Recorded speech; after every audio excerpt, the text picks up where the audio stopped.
Hello everyone, and welcome to Handmade Hero Show, where we code a complete game live on stream. We are going to put our cat heads on our cat bodies today, which is a very important thing to do.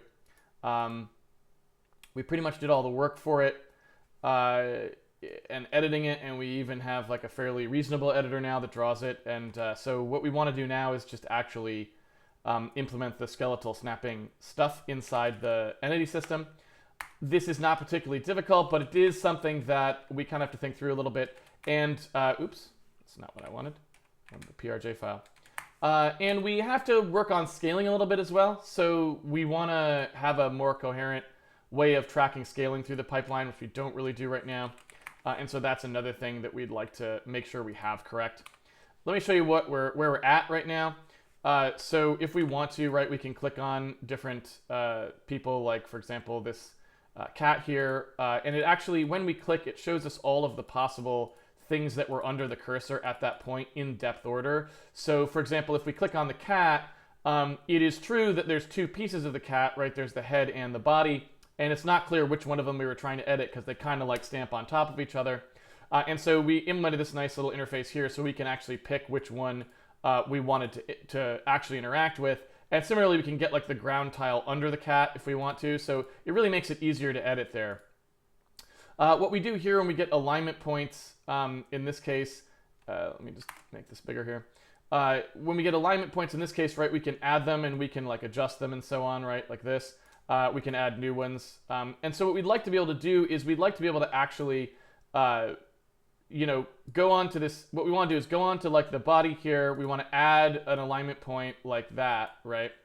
And then we want to switch back to the head and set like its alignment point like that. And then we want those two things to snap together so that like basically the green point here will snap to the red point here, which is like the base point for this element, right?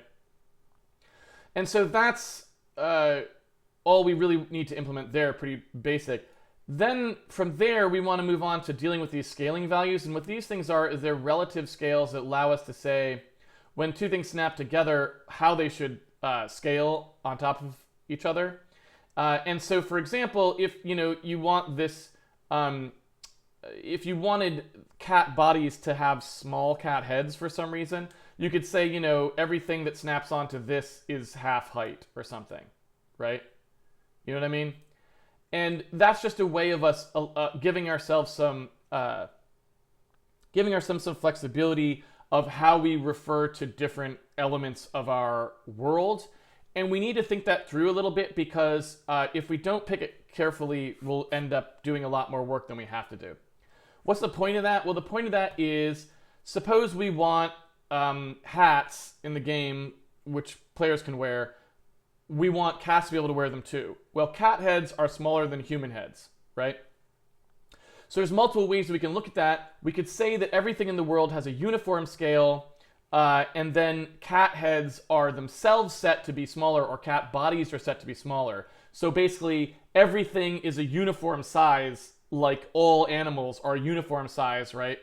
And then we shrink them down to be the size that they are so that anything that gets put on them is naturally shrunken down, right?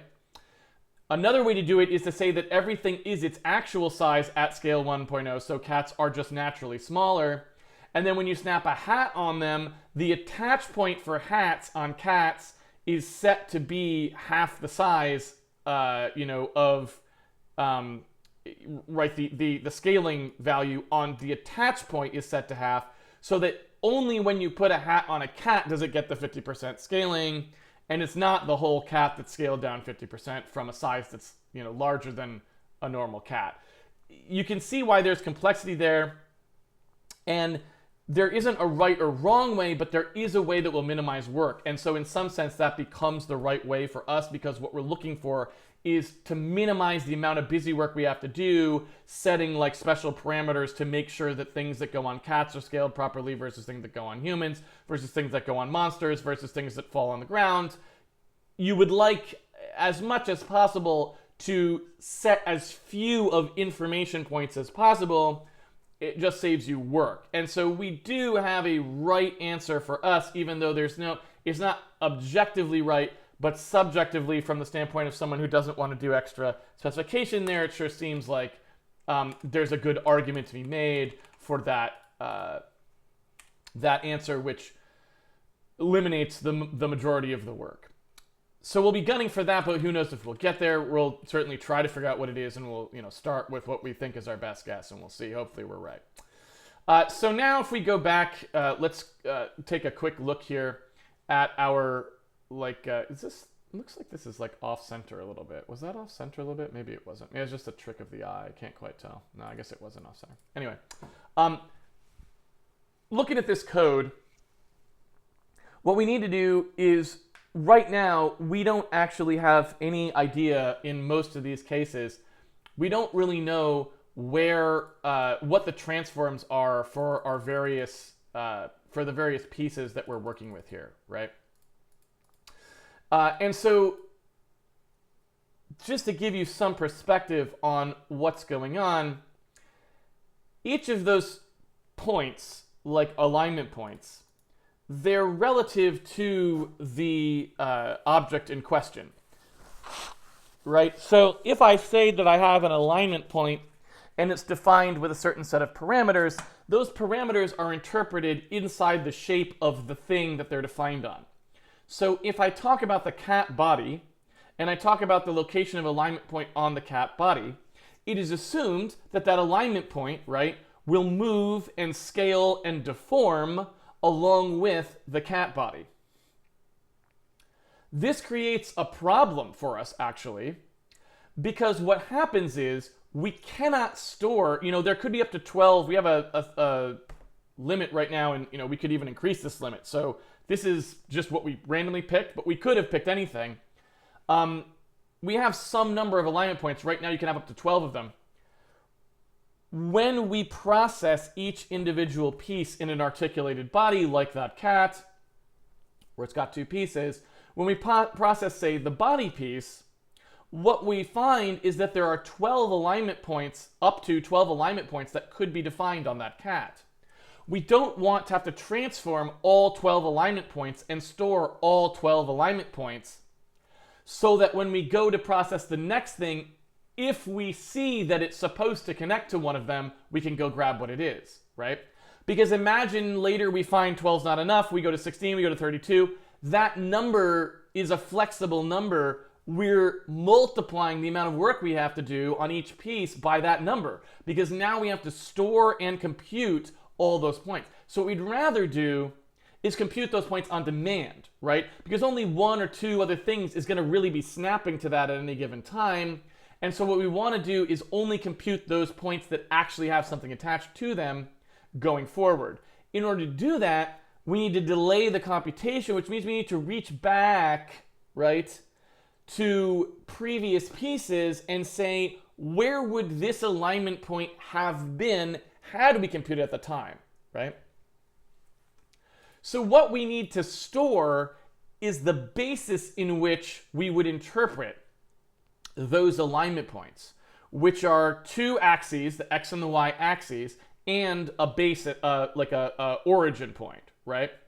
One way we can store them is M4x4s. We don't actually need an M4x4. We could just do three element vectors. So it's really more like this, right? Or we could say,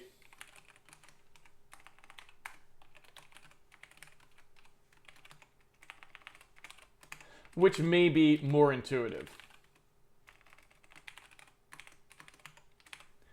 And so we just need to store these values as we go through the pieces into a temporary array, which can then be used to look them up. And once we can look those up, we can reinterpret any attachment point in that space and then provide the alignment information that we need. Now, fortunately for us, we kind of already know what those are. If we go looking inside the asset renderer part of things here, what you can see is we have a lot of stuff that's used for pushing information on, and you can see the computations happening here. So inside this push bitmap called here, that's the upright one, for example, this one right here, where we're doing all of this work, you can see that what we really want to start to do is extract that work outside. So we want to turn these into utilities that then get passed down. And we kind of knew that to begin with when we abstracted the renderer. You notice we shoved this stuff into asset rendering. Why? It's because it's all Handmade Hero specific. It's not stuff you would use outside of Handmade Hero because it's all very special purpose to how Handmade Hero has chosen to represent its world, its axes, its idea of what sprites do and how they are formed. It's not really specific to the renderer per se, because the renderer doesn't actually care. You could put any old quads through the renderer. The renderer is just thinking about things in terms of textured quads that it will then do per pixel sorting on and output, right? So, you know, our understanding here is really mostly about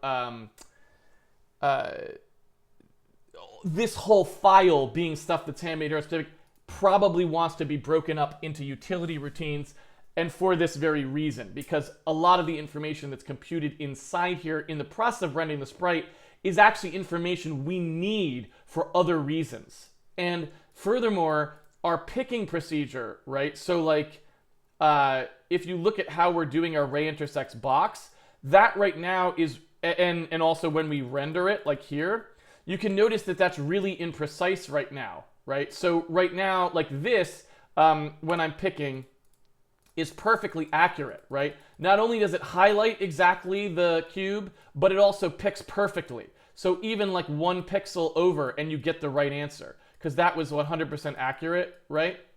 The reason for that is we have an exact 3D shape, so we could be exact. Here, we don't have any idea what's going on, and so we had to just pick a general region. And not only did we have to pick a general region, but we didn't even know really the sizes of these things, because we don't even know what their actual dimensions were. The reason for that is because a lot of that was happening in here and we couldn't see it. So as we move it out, we can also tighten those bounds, because we'll have actual information about exactly what we rendered for our quad, which would give us the ability to specify a box more succinctly. Will it be perfect? No, because it's still a bitmap that's getting drawn in there, and we don't want to do per pixel testing for any particular reason here. It's not worth it for our purposes. But we certainly can be better than we were right now, but we intentionally didn't do that when we were just writing the basic routine, for the very reason that we didn't have easy access to the values. Now we'll be able to get those values as well, which is nicer, right? So that's where we're at right now. What we want to do here is say, all right, when we're doing our push bitmapness, let's figure out how we could sort of split this information off and have more like a more coherent way of pushing this information. For example, we could have all of this computation be something that computes its information into a struct, and then you could just use that struct to call a more explicit function, and that way you don't have to worry about who gets access to this stuff. You could just call it, and then anyone who wants to use it could use it without it being restricted to just something that's passed forward into the push quad, right? So that's what we want to do here.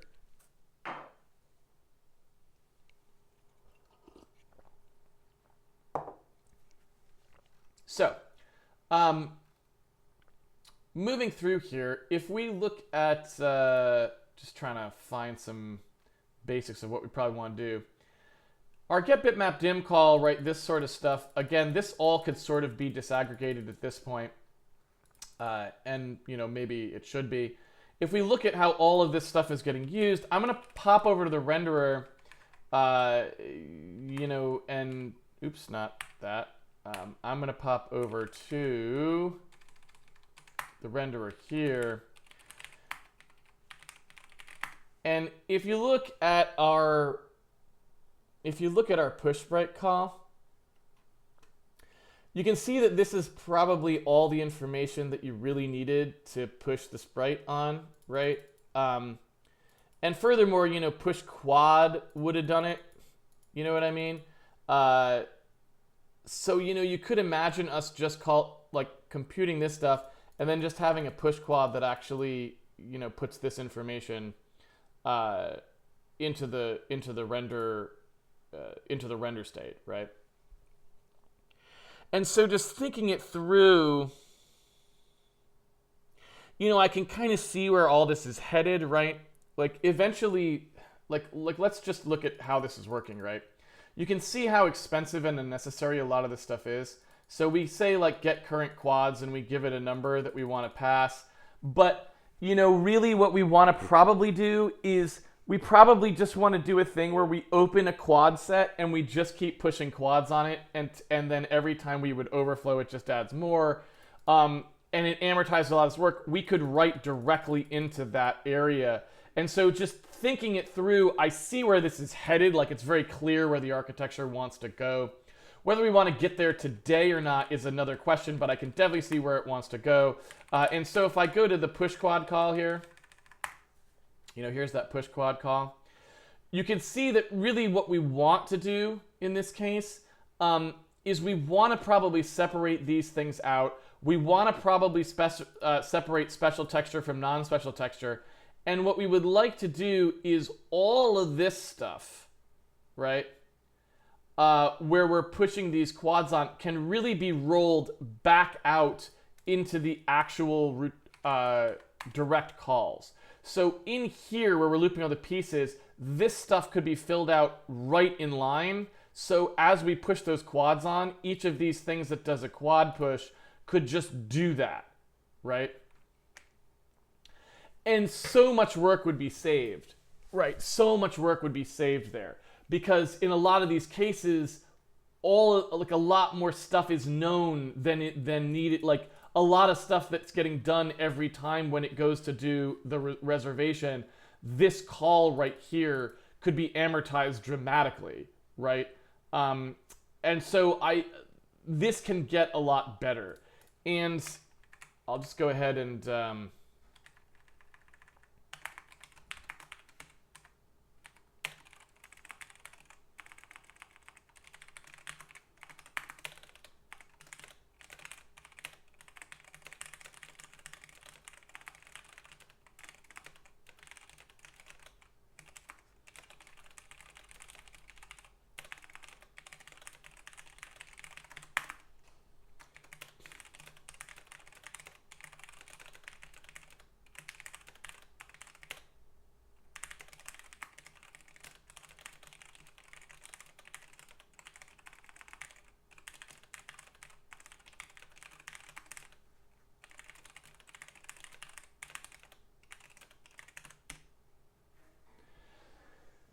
so we kind of know that that's coming. And so what I think I'd like to do is, you know, take the steps that we're taking, I think we want to take them in that direction. You know what I mean? So I don't know, do we have a handmade asset rendering.h right now? We don't. And I don't know that we necessarily want one either, because we could just say that these things probably should live in the renderer.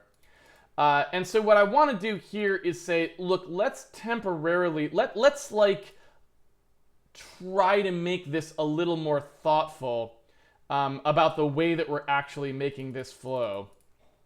And let's look inside the renderer at how that push quad call wants to actually work. Like, what does it actually write into the stream? You know what I mean? And so if you look at what it's writing into the stream, it needs to get, and you can even see this here, like there's some stuff that happens here that this probably really shouldn't be happening inside push quad. This right here, right? That should probably be happening outside as well. The inverse UV part should really probably not be happening here. You know what I mean? Because that information is better handled outside. You know what I mean? Like, you know, you don't really need to be doing this inversion inside here all the time, because the person outside, if they actually cared, could have done it themselves. There's a lot of reasons why you probably don't want to do it in here. We could push that out. So, you know, just looking at how the push quad thing works, you can see in here, it's pretty basic the way that it pushes this stuff in. I'd like to just make it so that we fill these things out as part of some utility thing, and then we can redirect those utilities that fill them out to be things that fill out the stream directly when we get the render into that position, okay?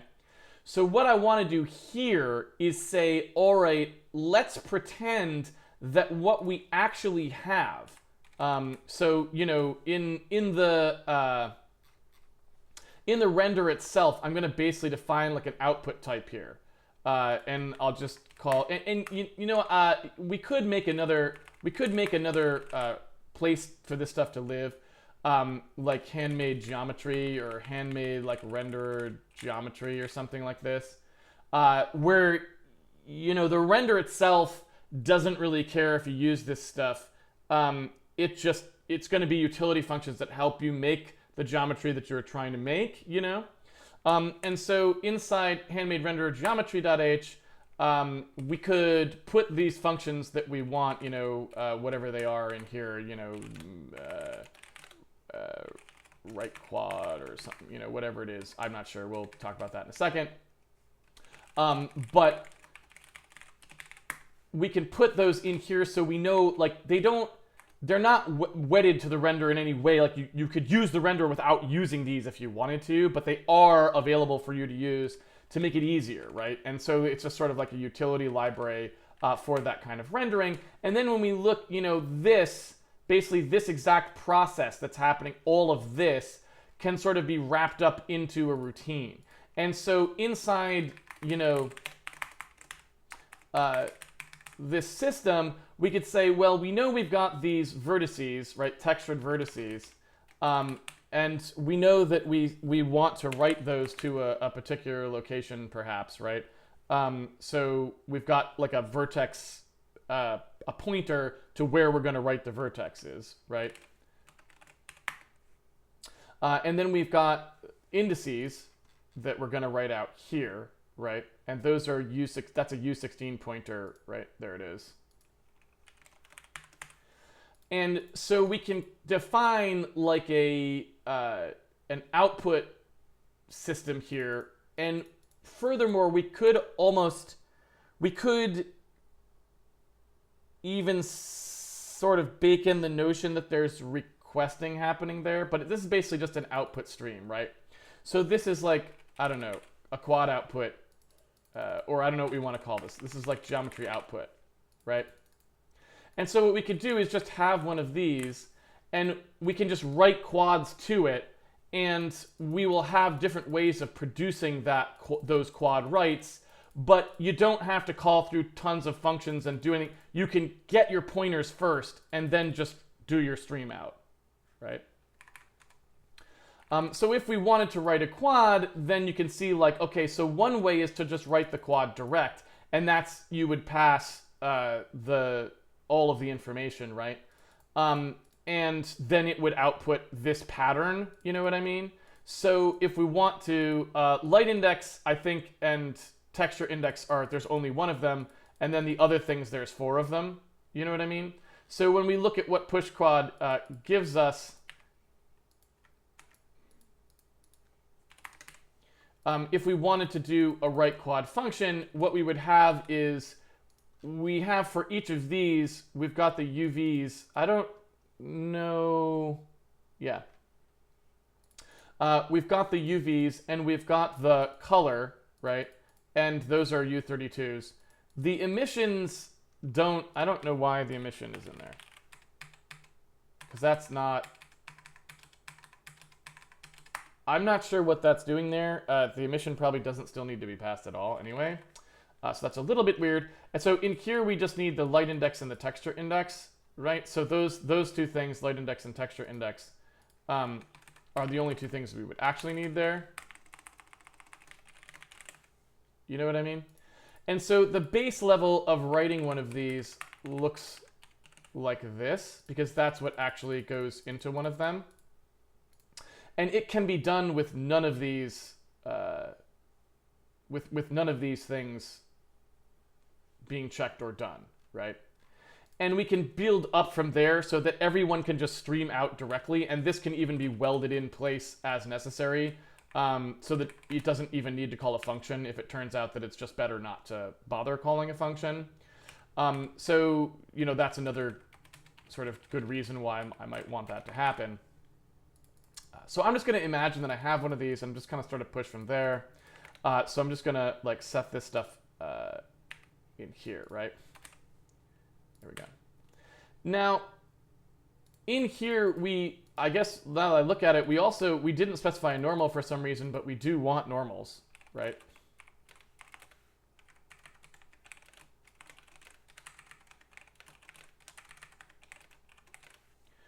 So this is actually what we need. We need the point, the normal, the UV, and the color. That's being specified per vertex always. And then we just have a light index and texture index, which is per quad as they go out, right? And so inside here, this actually has to look like that. And then in here, it would just write those out. So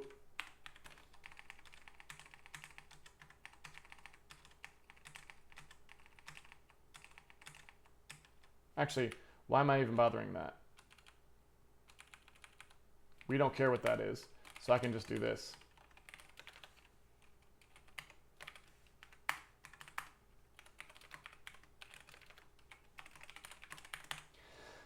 So if you pass a geometry out, it will get these, it'll just push those out, right? And then, you know, this stuff we don't care about because that's, again, going to be something that happens a little bit outside that. Although, you know, we could do this rebasing here because that is something that probably maybe wants to happen, possibly.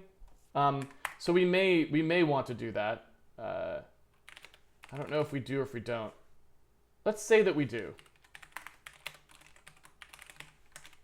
And so this base index here, that is just something that it's expected to know. And so this right here will just be the base index. And it will get written out, right? That seems plausible. It seems plausible to me. And then we know exactly how much to advance at any given time, right?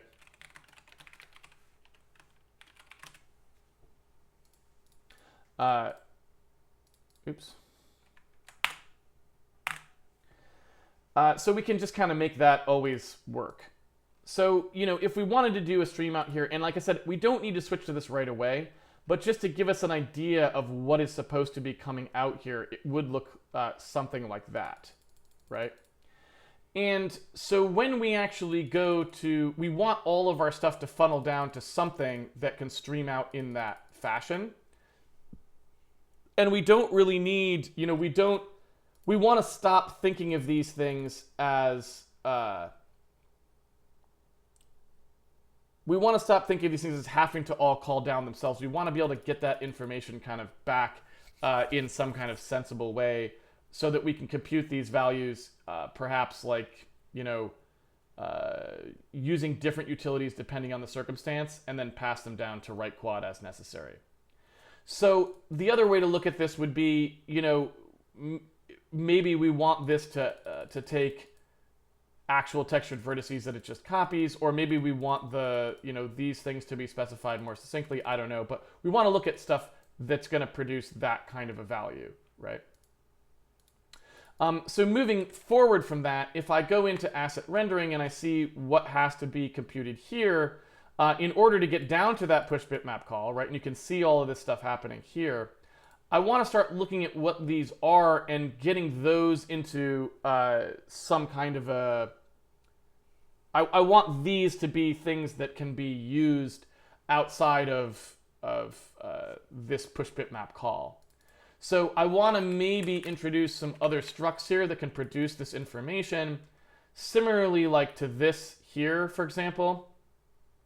So I think what we want is like a more complete version of this. So instead of used bitmap dim, that maybe is not going to be the thing anymore. Maybe we've got like a sprite parameters sort of a thing, like this. Something like that. Or sprite values.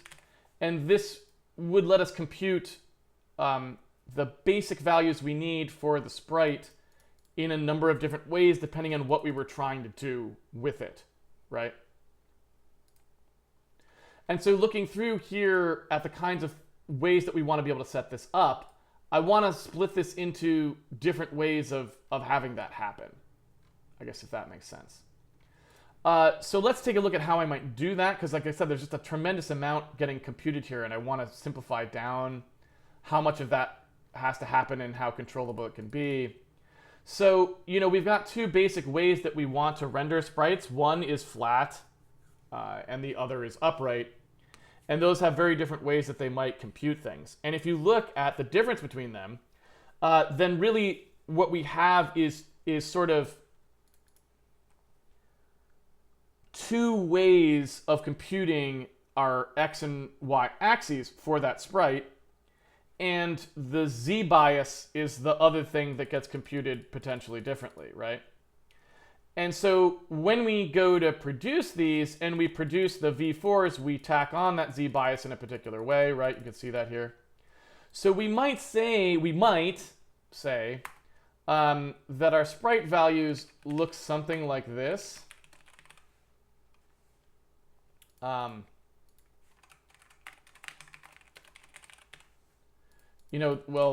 That,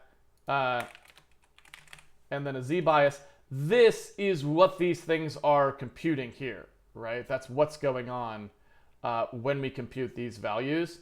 And, there's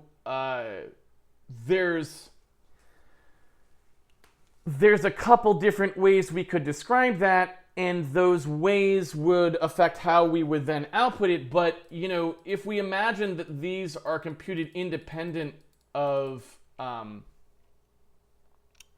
the alignment first, and then the alignment's interpreted in terms of them, then that gives us a pretty good way of having like two calls. One that's like produce sprite values from an upright sprite, and one's produce sprite values from a non-upright sprite, and one's produce sprite values from a camera-facing sprite, and one's for not, so we can add a lot of different functions that all produce the same intermediate data structure, and then we just have something that takes that data structure and blows it out into one of the quad rights. You know what I mean? So disentangling this and making it part of a coherent way of computing it is a good thing, I think, as far as things go, right? So I think we want to kind of push in that direction. So, what I would want to do is say,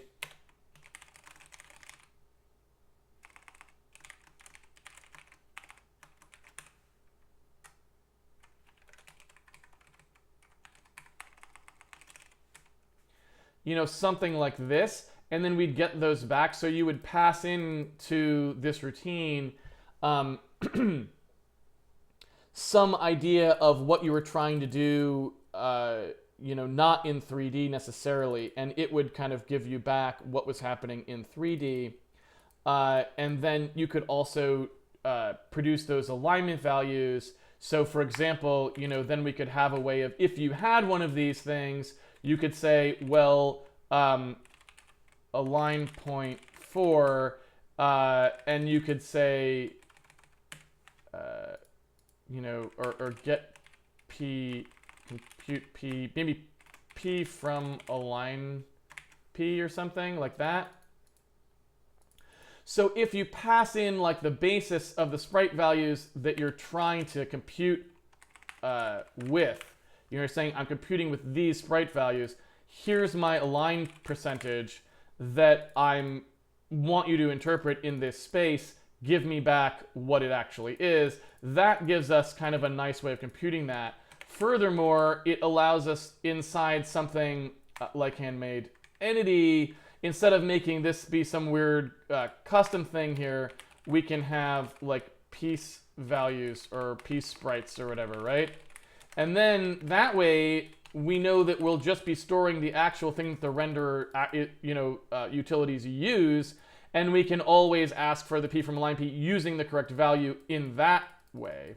And so that looks very compelling to me too. I think that would be a nice way to do that. So I think that all sounds pretty good, and yeah, like the only thing I'm a little unsure about is just like as we move forward with how we're doing our animation, I don't know to what extent we really want the axes to be passed in 2 dimensions anymore. So that, like, it doesn't turn the inputs this function, I guess I'm a little concerned about, but that's fine because the inputs to it, we can make multiple versions of these and experiment with different inputs and that sort of stuff anyway, so that becomes a little bit easier as we go as well. So that's probably not such a bad thing either way. So looking at how this is working here, let's start trying to make these routines make sense to us and see what we can do about how they actually get computed, right? So if I want to do sprite values for flat or sprite values for upright, right, if we're doing either of these, sprite values for upright is the one we actually need at the moment. So let's think about how we would break that down. And then p from align p is the other sort of half of that. So let's say that I was going to go through it. Let's also split these into the order that they probably are meaningful, which is that way, which is to say that that's kind of this is our more fundamental element here that will eventually be the way we do things. And then these are things that just produce information that's used in that process. So if we go ahead here, like so, here I can say, well, you know, I know that this part right here, I know this stuff is happening anytime I interpret an alignment point. And I know this stuff is happening anytime I do the sprite values. So this actually splits in half depending on how these two things are going to pan out. In here, where we're doing the push bitmap call, again, looking at these sorts of things, they sort of split a little bit depending on what we're trying to do. But generally speaking, you know, we'd be doing something like this here, and now probably not a whole lot else, right?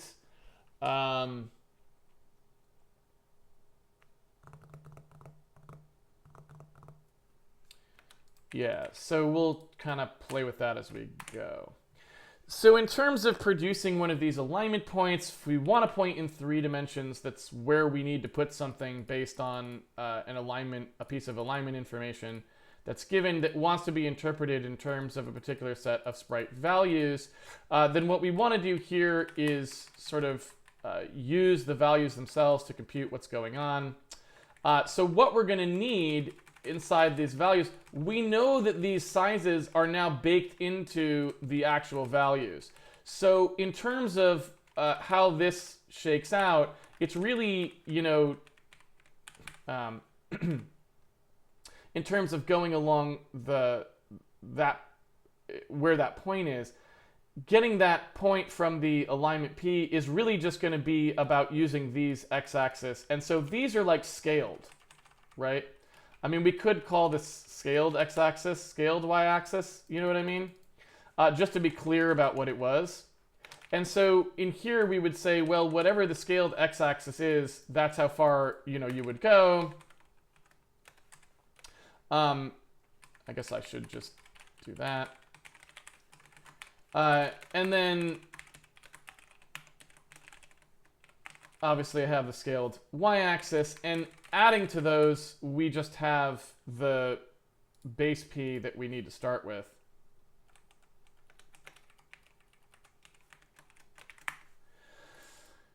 So that would give us an alignment point in world space. And we could also say like world P from align P, you know what I mean? And that would give us, that gives us back where in space that thing actually is. You know what I mean?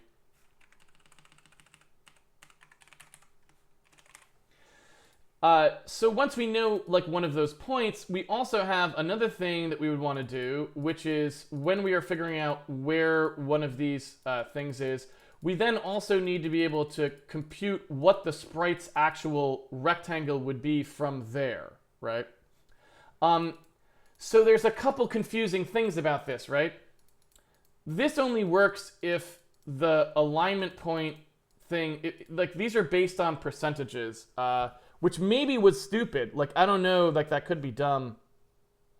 Depends on how you want to think about it, but probably not. So when we compute one of these sprite values for upright, and it computes what's going on here, this hasn't been offset by any particular dimension. You know what I mean? So we could do this one of two ways. We can either set the sprite values based on just no dimension whatsoever, and then we just have like the center point basically, or rather we have like the point where things would be aligned to, plus the axes. And then at some point we shift it, and we make a second call that's like shift for this, dimension, right? And yeah, I'm not sure which way makes the most sense there. I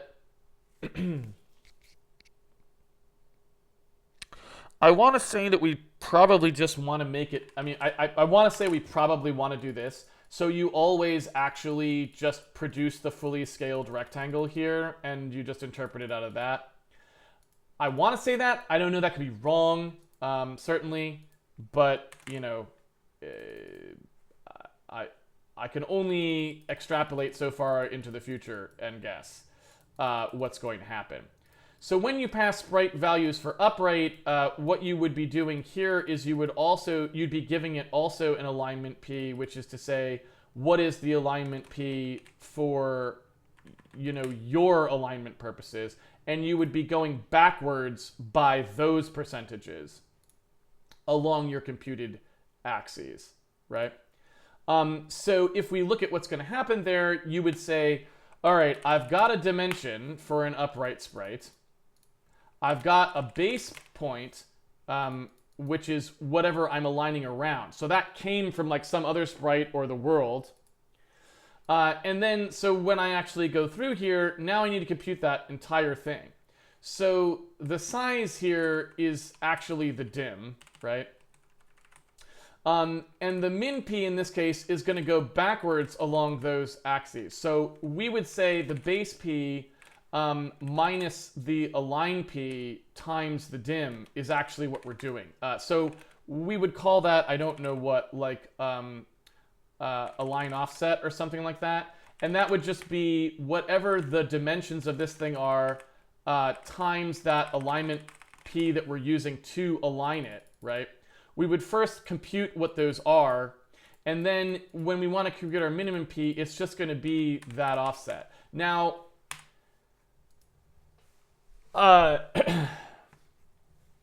once we computed that min p, this primo color here is probably not going to stay around. Once we do that, we now have to sort of say, well, where's that dimension coming from? Are we actually going to do these things? And again, I think that wants to be something that's a separate step.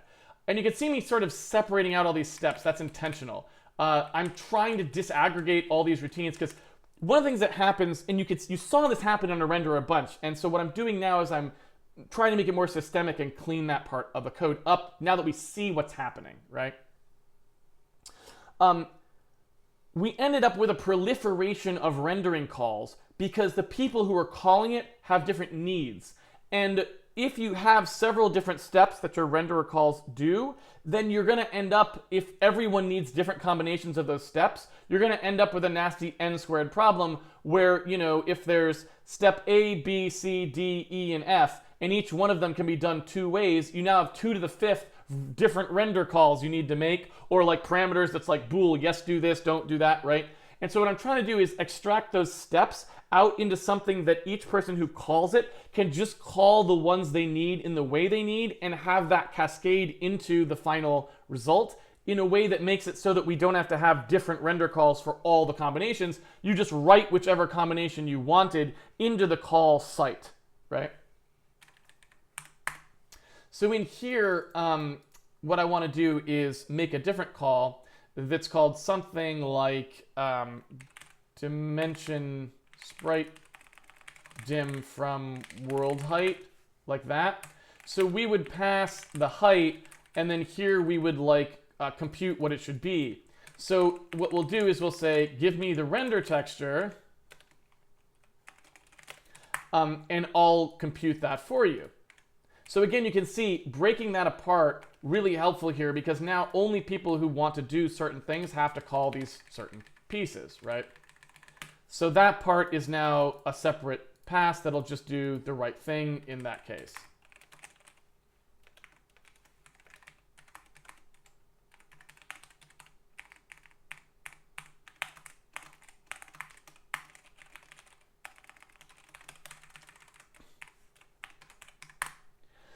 So once we have the sprite dim from world-height stuff working that way, then we know we can just pass in the dim here, which is effectively the world dim. So it's supposed to be, or I should say,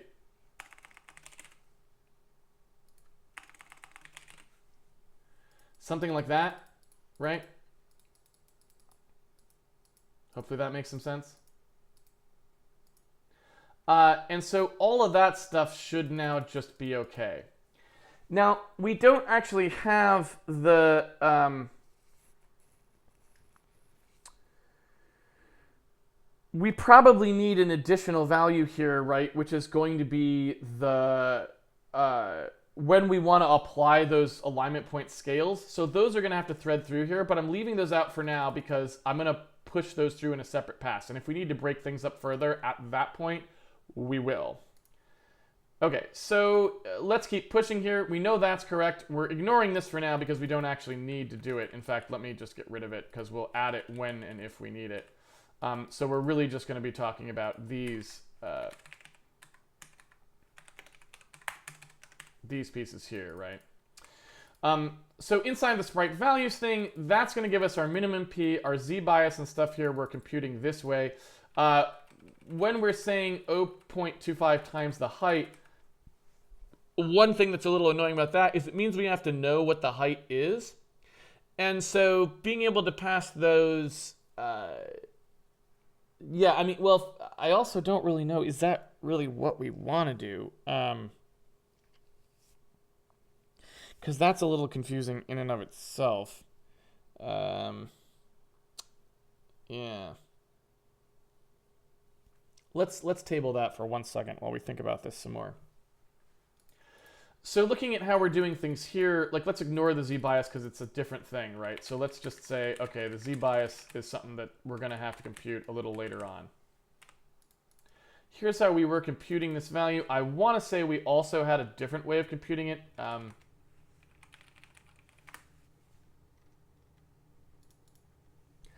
So here's a different way that we were computing it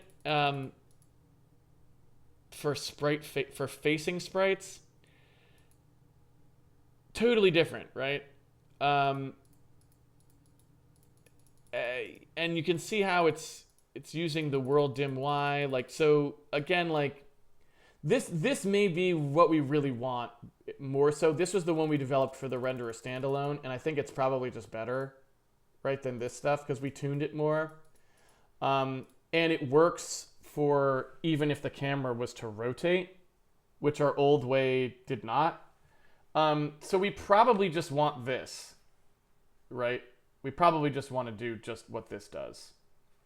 That's my assumption anyway. So let's just grab that because it's better.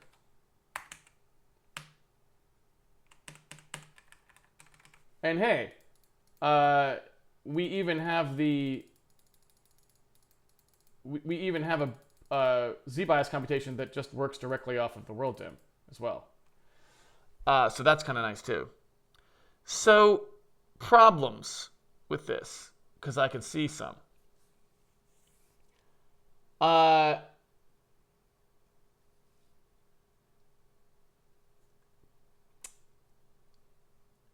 don't think that's actually what we want. What we want to do here is we want to see how when we set the Z-bias, we really just want to see how tall this thing's going to end up being. And I feel like that almost wants to just be a function of the actual axes. Like, plus the Z-bias, yeah. I feel like the Z-bias really just needs to be computed in a way that takes into account, because the sprite could like rotate around, you know? And if it rotates around, you don't want the bottom points to have the Z-bias value applied to them, right? You want the top points to have that.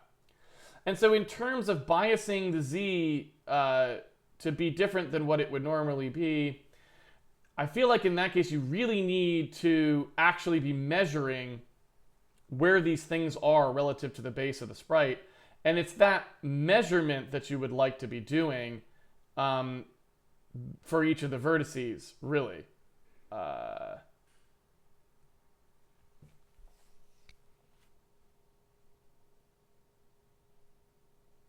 I mean, I really think I think that's kind of how it has to work.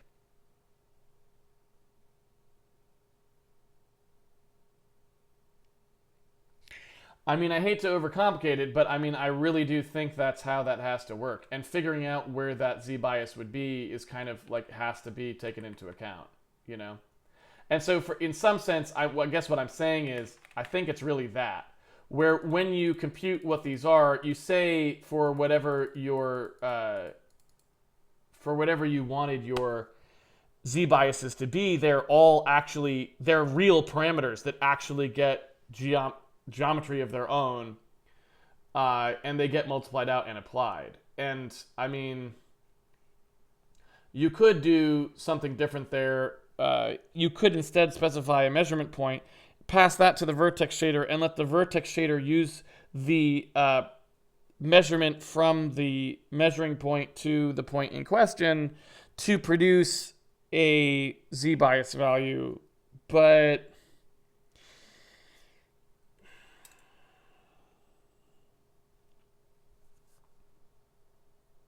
that doesn't seem to be the smartest thing, if I'm honest about it. You know? So I don't know that I think that's a particularly good idea. It's probably not. So what I'm going to assume is that if we're placing something on the base point, then the Z values, the Z bias that we want to have on that base point, that's going to be like the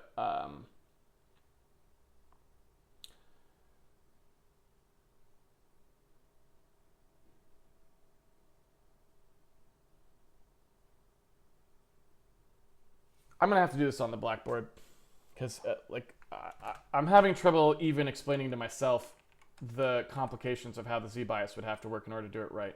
So just want to like explain it to myself and also to you. Oops. So if you look at what we're talking about here, you know, here's a square, and we place a sprite card onto the square, right? In the naive case that we were doing before, we just said, well, you know, the Z bias down here will be 0, and the Z bias up here will be like 0.25 times the height, right? And so that just gave you a way of saying, well, you know, since our perspective tends to be fairly top-down, you know, like it's really like that. And so this sort of stuff, the walls are pretty steep here. When we actually put a sprite in there, this part here would normally clip through the wall, and we don't want it to. So we want it to show up higher, right?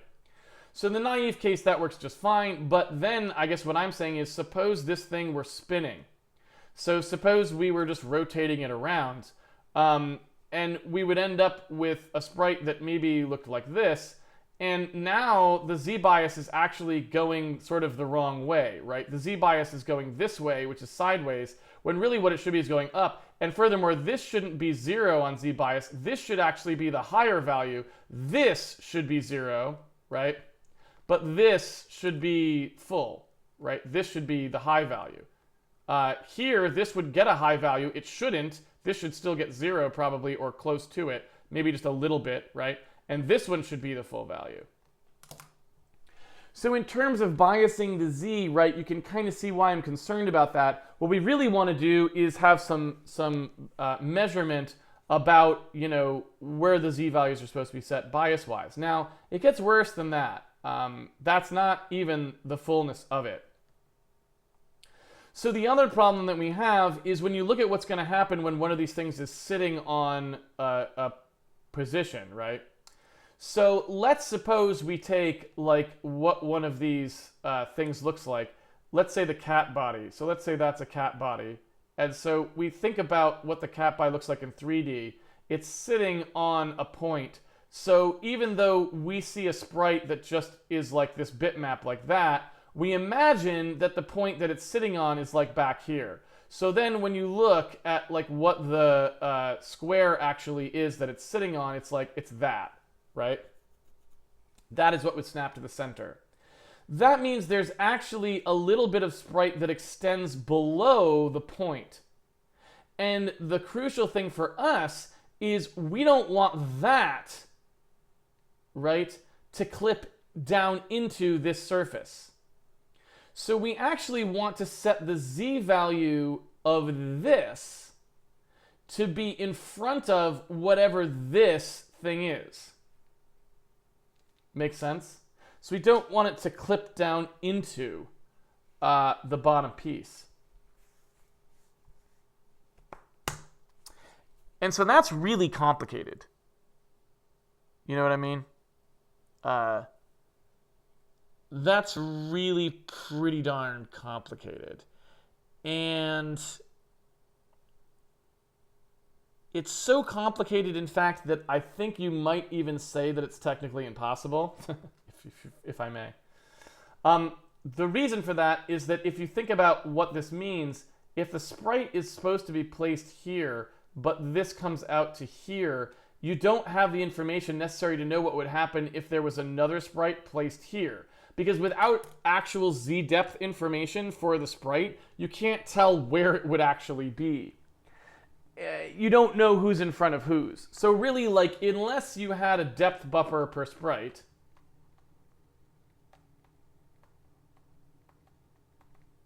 that actually described the fatness of the cat,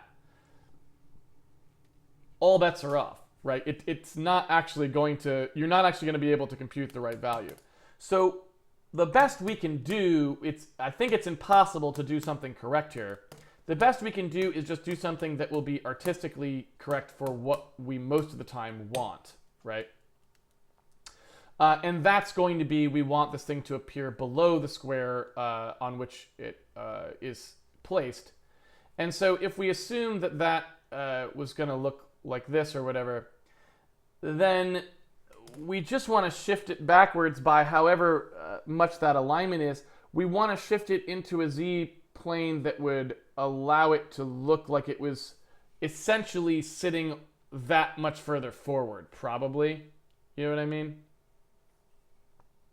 So the z values of this sprite as it goes wants to do two things.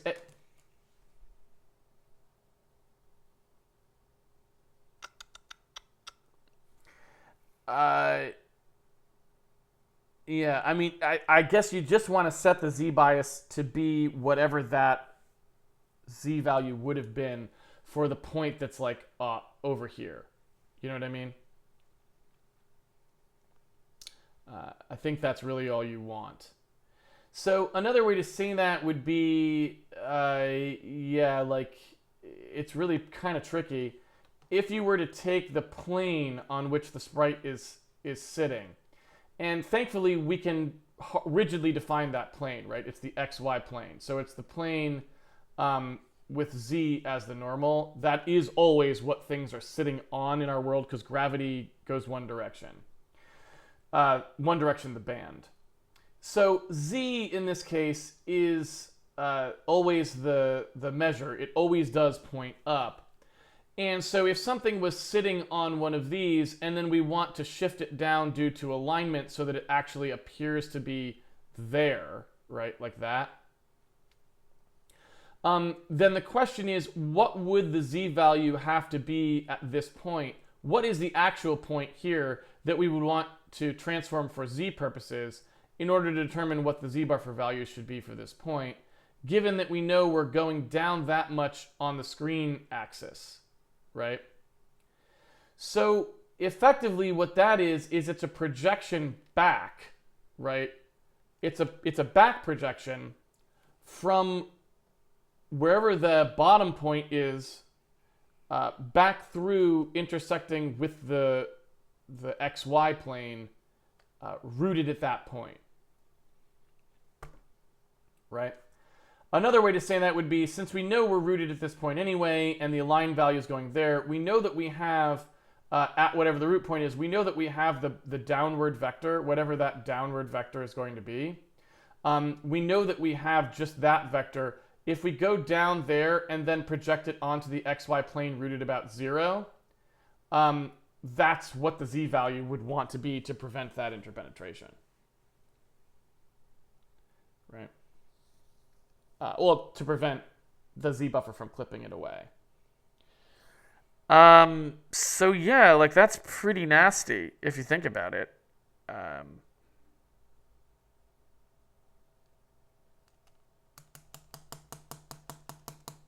That's a pretty nasty computation to want to be doing.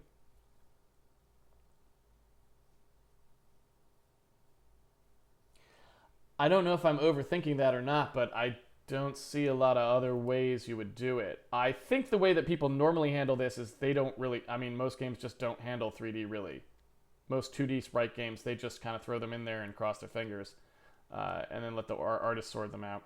The further you get towards oblique, you know, and they'll just always draw these on top of whatever the square is, and you can't do things like hopping downstairs and stuff like that a lot of times in these games because it just doesn't work.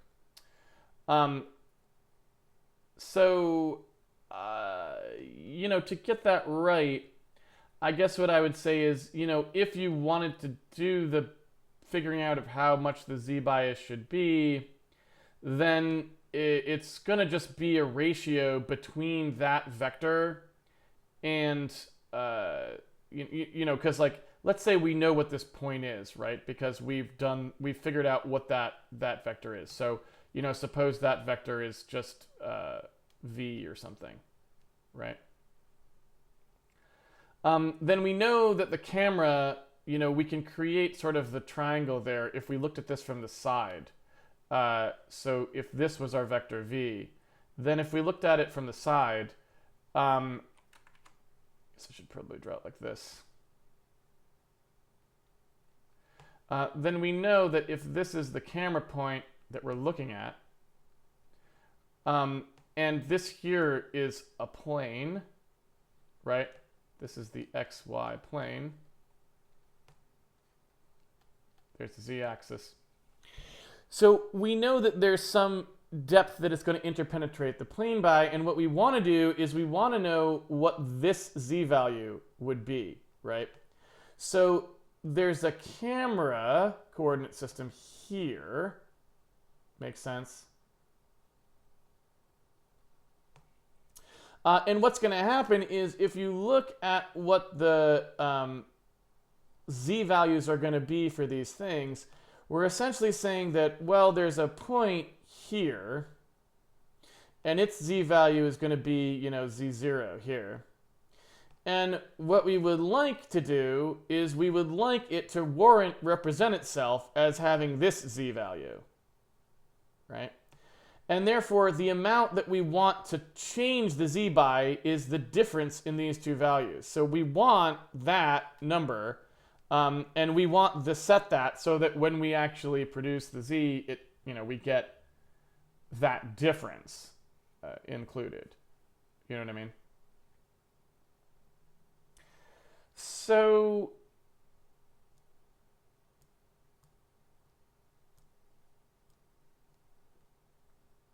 to figure out where that point is, looking at this set of triangles here, it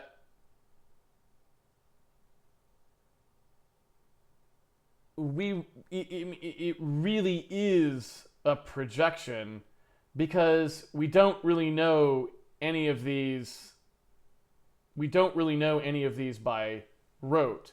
We have to solve the projection in order to get what that point is, or, you know, we have to project something before we could do. There's no shorthand, I don't think, that would be like some shortcut where you could just save the values. So in terms of this v here, right, when we're looking from the camera, if we want to take and figure out what this point would be from the V, we need to know the camera, this vector as well. So yeah,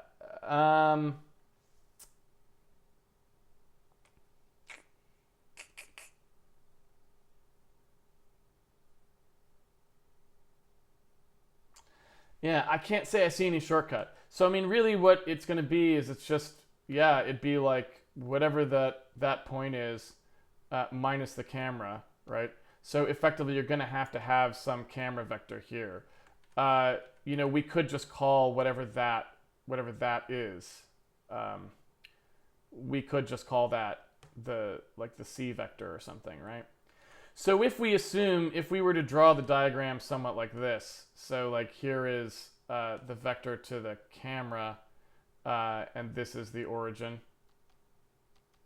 right? And then this is our V vector. Then what we want to do is we want to find the intersection of that, right? So we've kind of got V minus C, and we could call that, like, I don't know, whatever, yeah, let's call that U, I guess. You know what? Let's call it A. So we're just looking to find where that vector intersects the xy plane, right? And furthermore, I guess we only really need to know that dotted onto the camera's z vector itself, so it's a little bit confusing as to whether that will make the problem easier to compute in the end. But effectively what we're saying here is, well, all right, if we want to know when this thing intersects the xy plane, then really what we want to know is when z would equal 0, right? So what we're trying to say is, like, look, TA, I want to solve TA I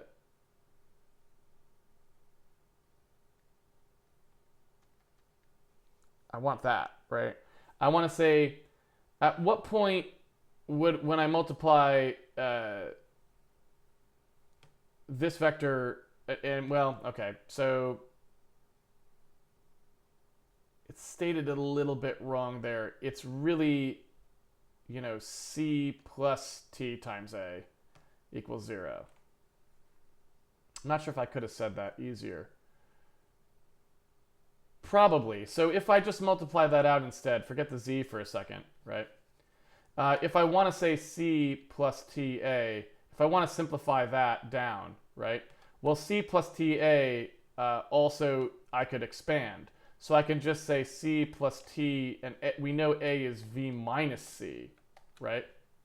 So really, to create that construction, I'm just saying TV minus TC, which is equivalent to saying, if I reorganize these terms here, it's really just the blend in a sense, right? It's saying TV minus, right, I'm moving this over here. You know what I mean? So it's really like TV plus, you know, 1 minus TC, which is exactly what you'd expect, right? You're going between those two. So you could write that without combining the variables, and maybe that's easier, you know? I don't know. Hard to say. Maybe it's not, but there you go. So if you were to write it that way, where you're saying, like, where between those two things do I hit it? So if I want to say that I only care about the z value equaling 0, right? So it's that. So if I want to solve that equation, I would say, okay, you know, tvz plus cz minus tcz, right? So it's that. I would group my t terms together, I guess. So I guess you really do want it in that form anyway, right? You just want to actually have it in the cz plus t v minus cz form, because that's the easiest to solve. So you're essentially saying cz, whatever that happens to be, equals t v minus cz. So you would divide those. So you'd say that.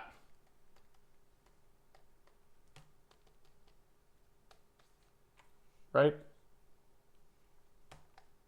So that's what the t value would be. So that's when these things would intersect, right? So that doesn't change the fact that still what I want to know is the actual z value going this way, right? So I want to know what, I effectively want to know what the inner product of that is with the camera's z vector, right? So if you think about that, once you have this value, what you're really saying is, well, if I knew that that value is, you know, whatever the sort of output value is there, this vector inner producted with this vector, so this a, whatever that value is there, inner producted with the camera's z-axis, negative z-axis in this case, it would be that times this, right?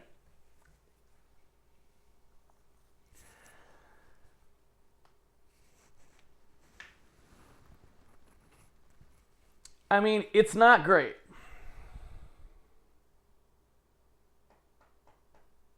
You know? It's not fabulous. But that's like roughly what we would need it to be. So I'm trying to think if there's some other way that you could...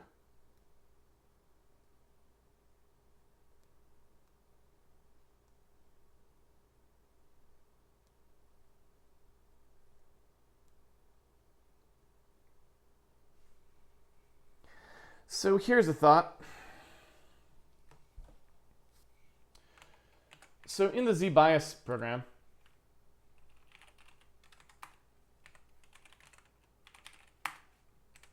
which is this.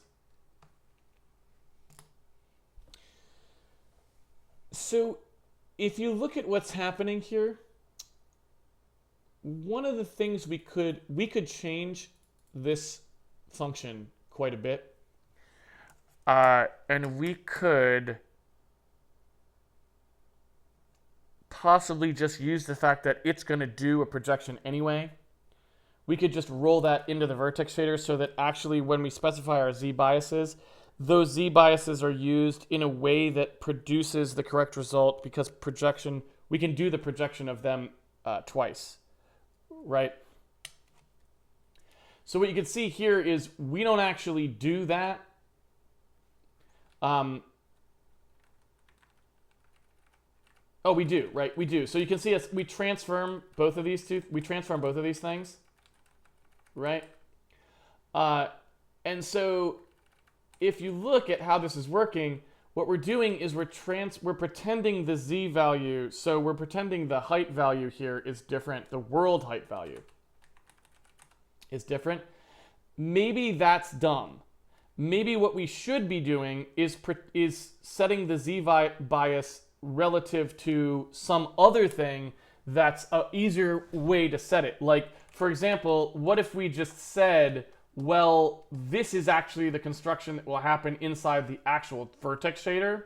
So for example, what if we said that what you actually do to compute the z is you move that way along the xy plane, and then it does the projection, and that's what it uses for the z.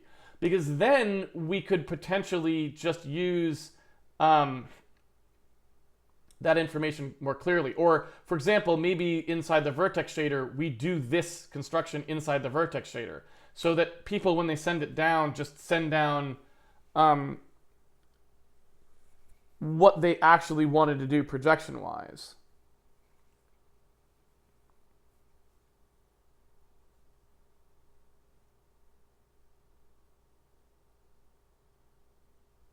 So what would be, if we had to bake that down to a single scalar, like, you know, what would the scalar be?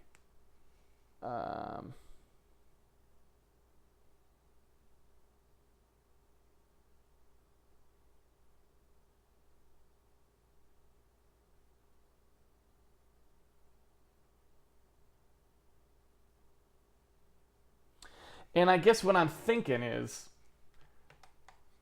and I kind of like the way this is starting to come together in my head, what if we just said z-bias is not really z-bias? It's actually you actually set two things. You set the bias vector. This is a global. So you set that to say, for example, in our case, we always want it to be whatever we want it to be, this, right? And then the z-bias value is just something that we use to slide. We say how far along this vector you want to go to produce the location, the actual ending location of the point for z computation purposes.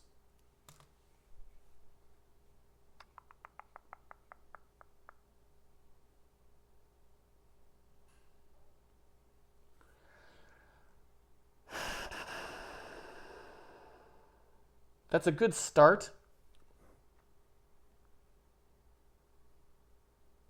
And the only thing that I'm not sure about there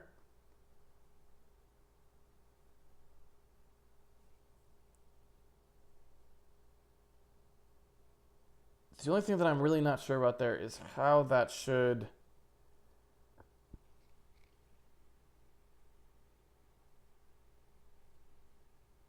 interact with everything else.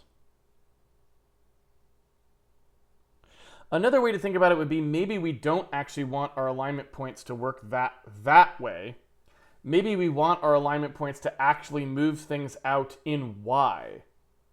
You know what I mean?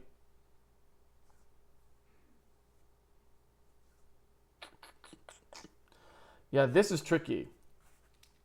I do think we're doing the z-bias worse than we could be.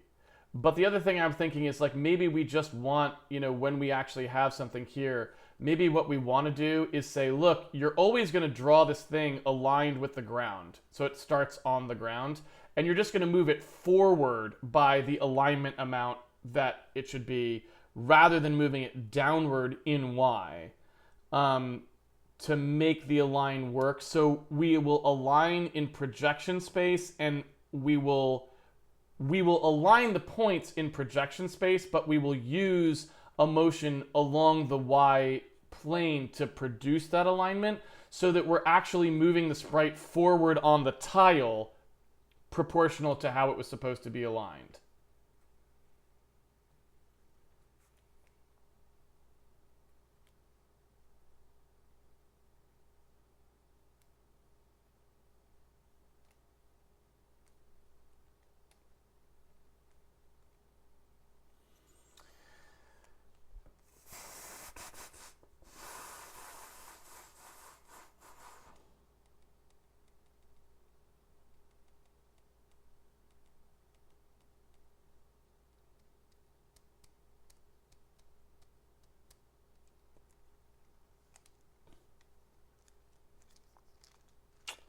Man, 2D stuff in 3D just sucks. Folks, always do a platformer. You don't have any of these problems. Or you orthographic. Anything orthographic, really. If we just set to orthographic, we'd be done. So yeah, I don't really know. That's a really tough call. I'm not sure what the right answer is to it. I think it sort of defies a right answer as much as I can think about it.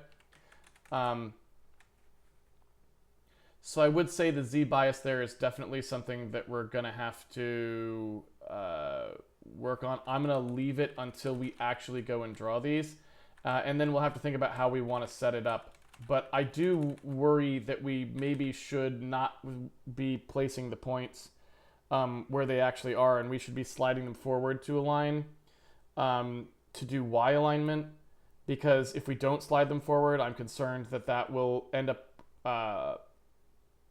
always making things interpenetrate into the ground, and no amount of creative z-biasing is really going to help solve that problem. I think you just need to slide them forward so that they are sitting just a little bit ahead of where they should be. That's my thinking anyway. So we'll have to see how it goes. Let's see what would happen if we were going to do that. So if I've got one of these here where I'm saying here's what the sprite values for upright are going to be, and I produce the alignment offset here, that's still correct in a sense, probably. But again, when we look at this min p here, line offset, it's really a question of what we would be doing with it. So, you know, we've got an align offset x and we've got an align offset y, and, you know, we would be subtracting these two things away from the, like, we would be subtracting these based on our axes. So, you know, we would have an x-axis and a y-axis that we would be moving along for the sprite. And the question is, should this really actually not be the sprite y-axis? Should this actually be some other axis? Should that actually be like an axis, like a ground y, that would move it forward and towards the viewer? And I have no idea, if I'm honest. Looking at this, we need the render group here. Move this up. Okay. So we need the render group here. And from the render group, we can get the various camera parameters that we need. You can see us doing some interesting... What is T camera up set to there? So this I guess lets you say how much upness you want.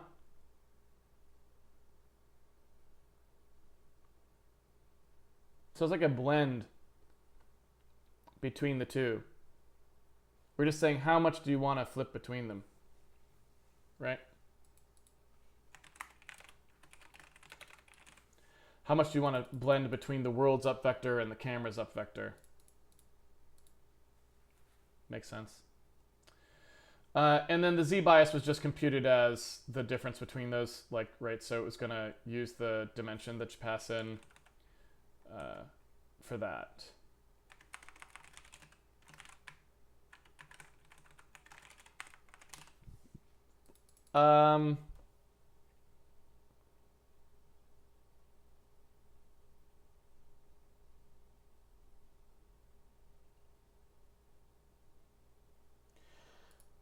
So looking at these allow us to rotate things around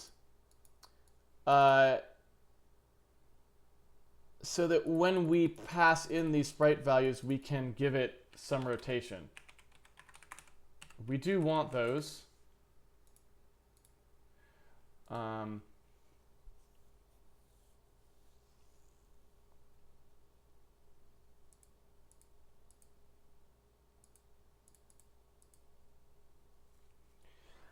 And so effectively what that's doing, right, is that's just like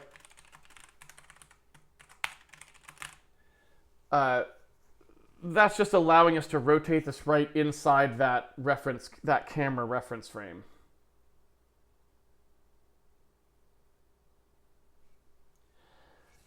So that seems reasonable, I guess.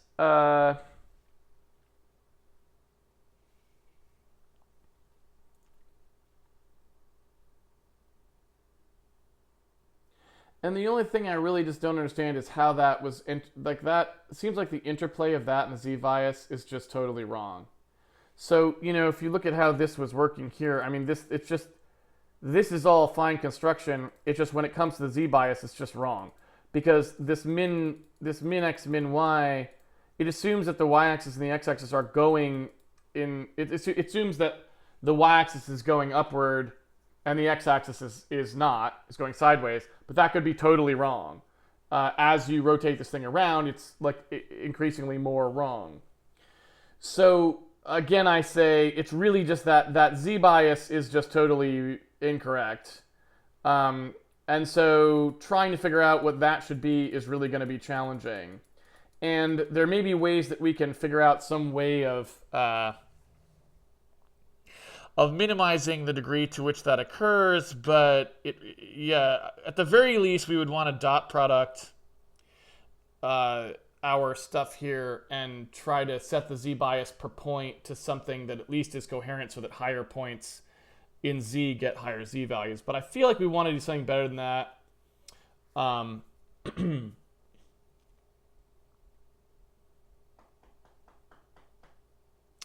And, you know, I feel like maybe we can...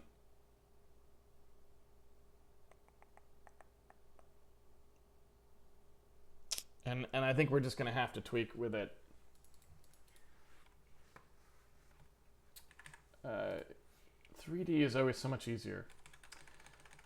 It's amusing, but honestly, like, you know, I would have thought, because I don't really do 2D programming very much, not in this kind anyway. I would always have thought that 3D would be more complicated than 2D, but actually 3D is very uncomplicated because you're always able to actually compute the thing you want.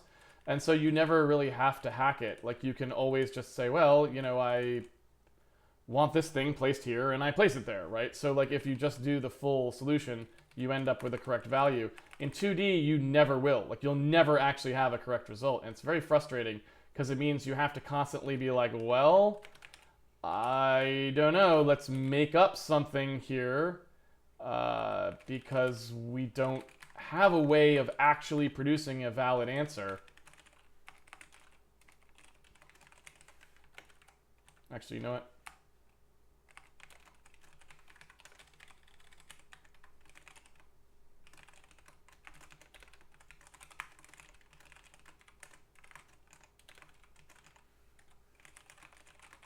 We'll do it like that.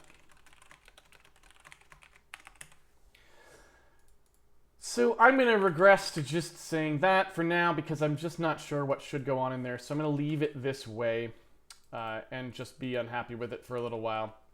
And then we'll still compute that z-bias the way that it was getting computed inside the renderer, but just that's not going to work. Like, just be advised, right, that this is wrong.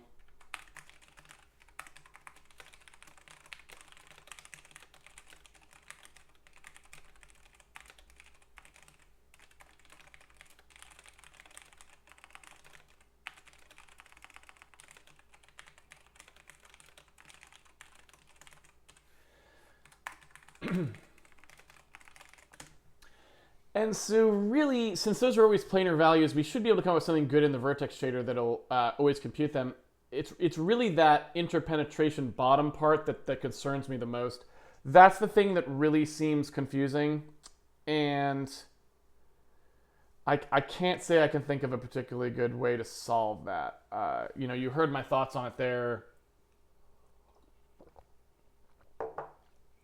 It definitely seems troublesome to me.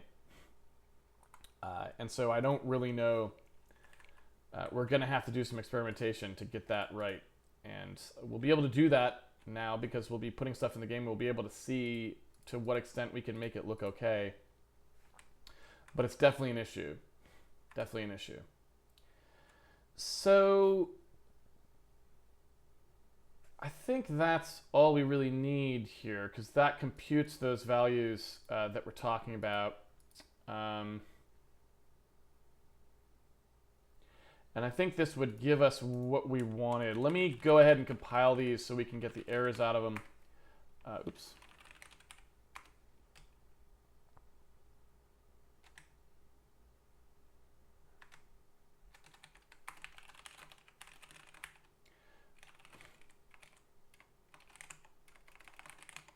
What did I call this?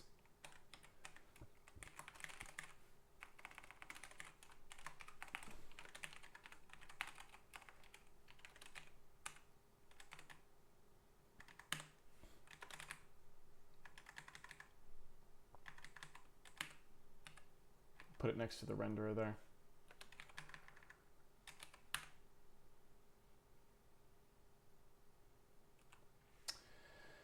So textured vertex, not sure why that's missing.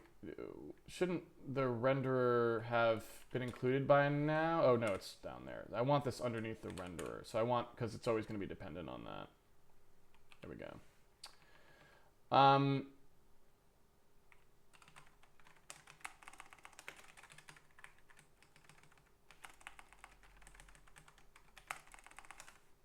so that's fine. All of this looks like it compiled pretty cleanly, actually. So I think we're good to go on that. Let's go ahead and put our put this actual stuff to work to the extent that we can. So what I want to do in here now is when we're going through all of this trouble now, every time we come to a place where we would actually be rendering something like here, when we do one of these get bitmap dims, I'm going to start by just actually calling the renderer geometry function. I'm going to say that we're going to get these sprite values here, right? So I'm going to say, look, I want my sprite values. I'm going to pass you the render group to use, and then I'm going to pass all this nonsense here, like all of this stuff. Right, that's where that should be. And I'm going to pass the dimensions. Where is the... Is this... This is it, right? In a sense. World radius, you know? And, well, actually, I guess I made a utility function for that now I think about it. It's this. Oops.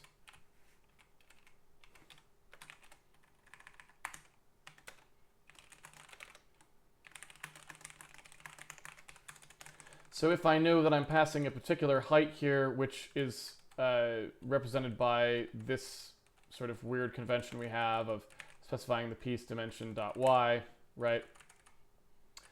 It means I can now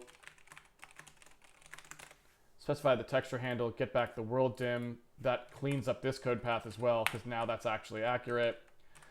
We don't actually know what our align P is. We're just using a temporary one, but that's fine.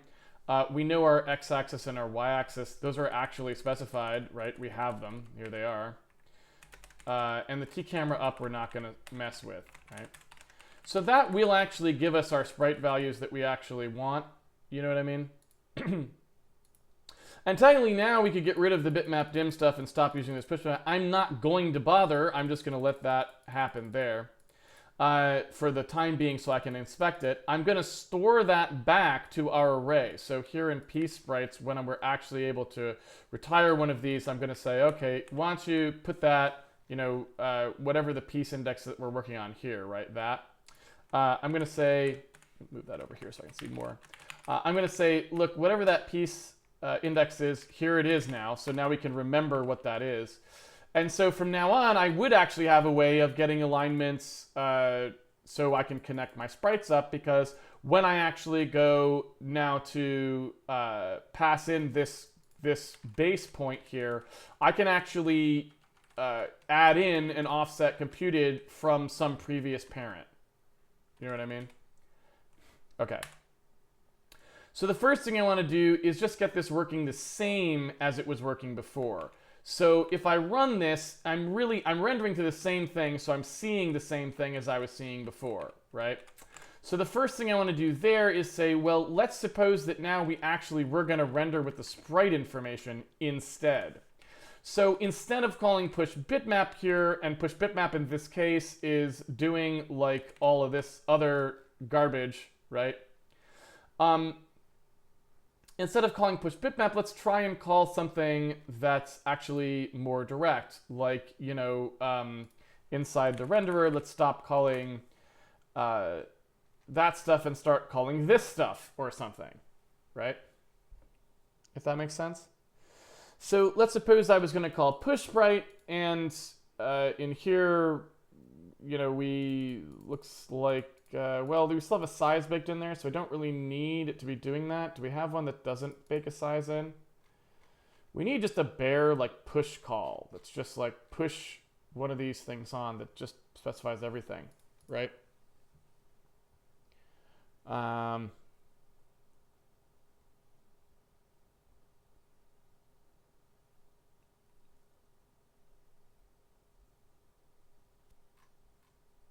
I'm going to have to add one because we really don't have one.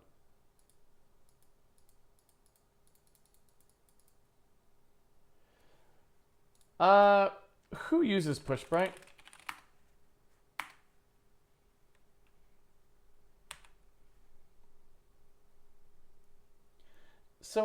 I'm going to go ahead and say, let's just stop that.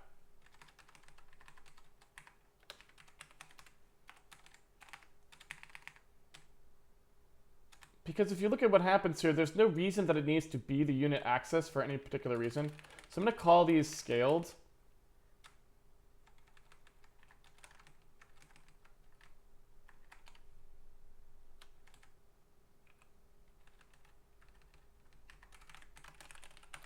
And then we're going to do it this way. Right? And that would allow us to always have one call there that we can use where we're actually passing in the directly computed stuff. So instead of this, we would actually just say like, okay,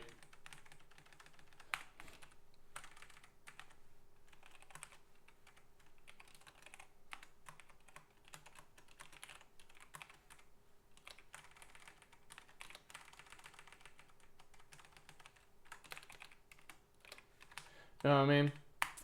And so that push Sprite call would need the color in there as well. So we're going to assume maybe that gets shifted this way, and then we're good to go. Right?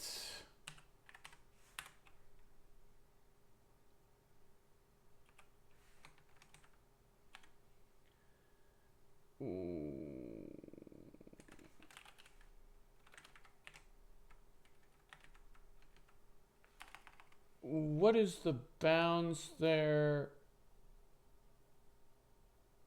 So we need the maximum,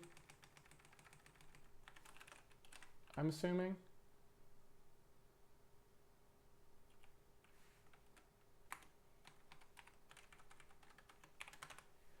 Also, let's just make sure that sprite call, how does it do? It moves backwards on the axis. Let's also not do that. You can make the calling code do that.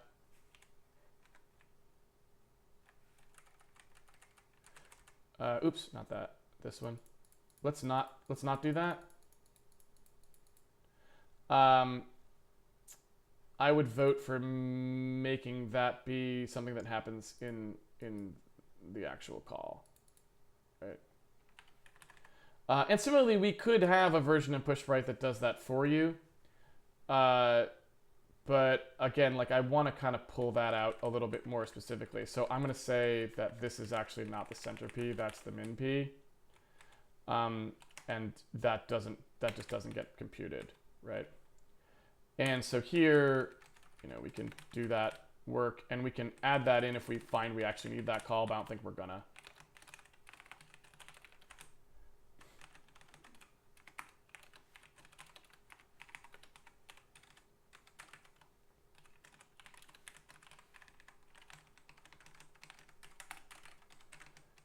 All right.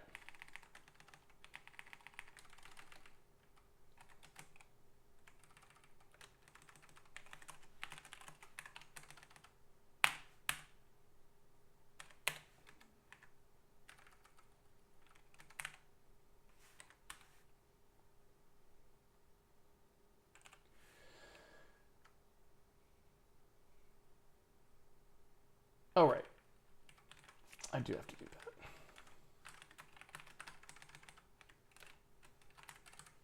Okay.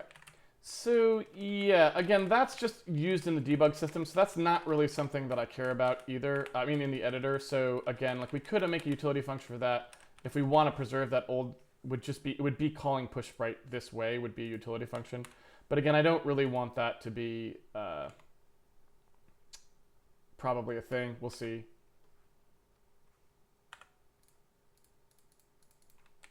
That doesn't look quite right. Does it now?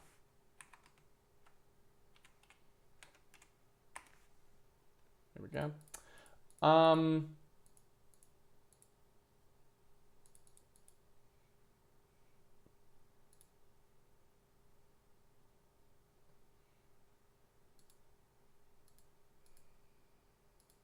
That looks good.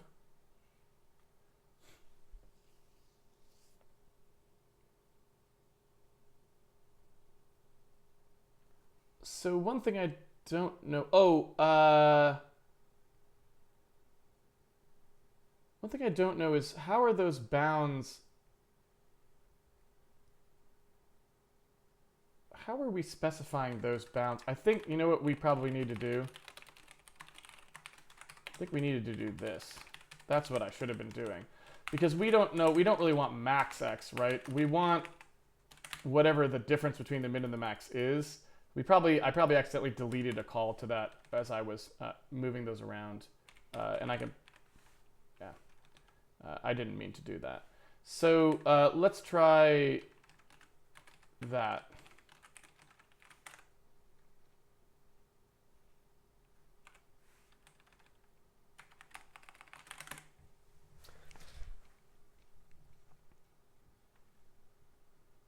There we go. So that all looks fine.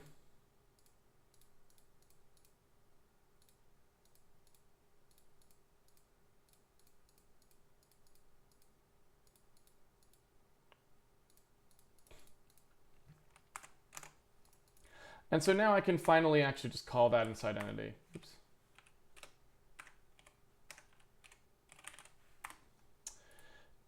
In order to do that, what I need to do here is when we call push bitmap and with bitmap dim and all that nonsense here, I'm just going to say, like, look, let's get rid of that. And in here instead, let's just call push sprite, because now I should have the information to call that myself. And so in here, what I can say is, yeah, here's the render group, here's the texture at issue.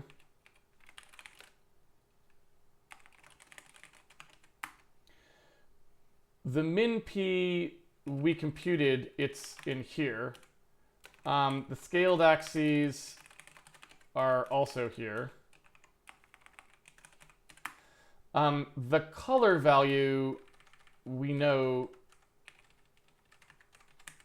and the min UV and max UV I think never get changed. So I think we're just looking at that.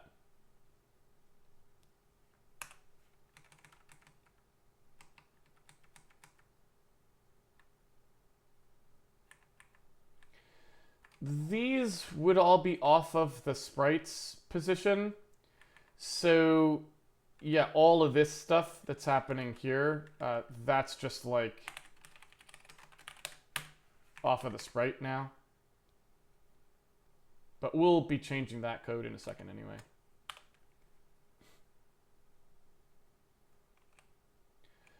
All right. Can't say it was a resounding success, if I'm honest about it. But that's what we need to work on. So now we're actually, we're using this sprite values for upright here. We're actually using that, and we are producing the actual placement for our rendering. And you can see how we're producing the rectangle for it. We're starting at the min, we're going by the scaled y and the scaled x, right? We're producing those. So what we really need to do now is just go into the geometry stuff and figure out why we've got bugs in here. We can start by looking at this function. This is just taking the texture and the height and producing the width and the height value. And that, looks pretty straightforward. So I can't say there's any particular reason to suspect that we're getting issues there, but we can obviously step in and double check them too.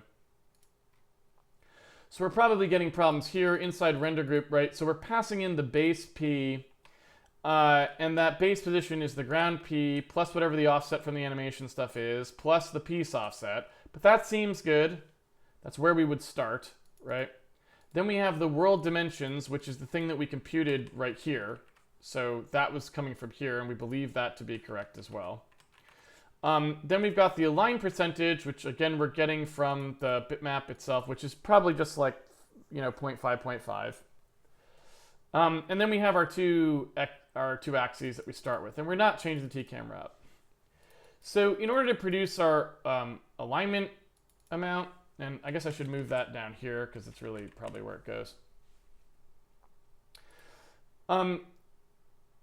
So here's how we're producing this stuff. We're basically saying, all right, we've got whatever the up vector is for the world and whatever the up vector is for the camera, we're going to blend between those to produce our final like actual up vector. And this basically tells us how flat we want to be. And we may need to pass something very different there because we may be flatter in this case than in our renderer test where we were actually doing this stuff. So that's worth noting. But anyway, and the z-bias we can probably ignore for a moment because we saw the cats were in a completely wrong place. So we're really working on a more fundamental issue right now than the z-bias. So we can ignore the z-bias for the time being. Also, I don't know if PushSprite even has z-bias. It probably should, right? So we should probably pass in here like what the z-bias is because it actually needs to get placed in here probably, right? Know what I'm saying to you? That's not going to cut it eventually, so you know what? I take it back because again, that's part of what we're going to have to fix. So we can kind of ignore the z-bias for now, I think, because until it's exactly the right place and just sorting wrong, we don't have any reason to focus our attention there. So once we produce these, what we're going to say is, all right, now we've sort of got an idea about how big this thing should be x-wise, how big it should be y-wise. And what we're going to do is we're going to produce our two scaled axes here by multiplying those scale values by our interpretation of the x and y axes. Here's the x-axis interpreted along this sort of camera card centric axis system. That looks correct to me. So I don't see a lot of problem with that, honestly. We're then going to say, look, all right, we need to, oh, well, that would do it. So this is not, that's not right. So we can start by fixing that. So the align P is really all we need here. That's a big problem. We don't want to account for the world dimension twice. That was not good. Let's see what this looks like now. All right, so that's much more reasonable. And in fact, it's much better than what we had before as well, because you can see that it's actually stacked in the world a little bit more properly. And actually, you can see that it's riding direct, it's stuck right on the place where it's supposed to be, too. You know what I mean? And so what you can see here, even just right off the bat, we're actually looking at the problem I was talking about, too. So do you see how, you know, we would probably want this to sort in front of there, but we actually do want it to be placed there because it should be placed somewhat down from its actual like standing location. So you need like that overlap there is exactly the part I was talking about. We have to figure out how we want to solve that to work in 3D properly. Now, just looking at our perspective here, you know, we would want it to be shifted more. The only thing I don't know is, honestly, I wonder if our default camera is maybe, like, I think that might be a little bit too steep for our default camera as well. It's really hard to say, but I kind of feel like maybe, you know, if I'm honest about it, I probably want the camera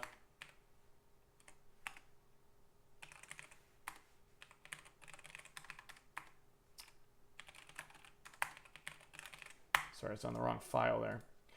I probably want the camera, when I'm setting up that camera transform, I actually want to rotate it in a different, like more downward than it normally would be.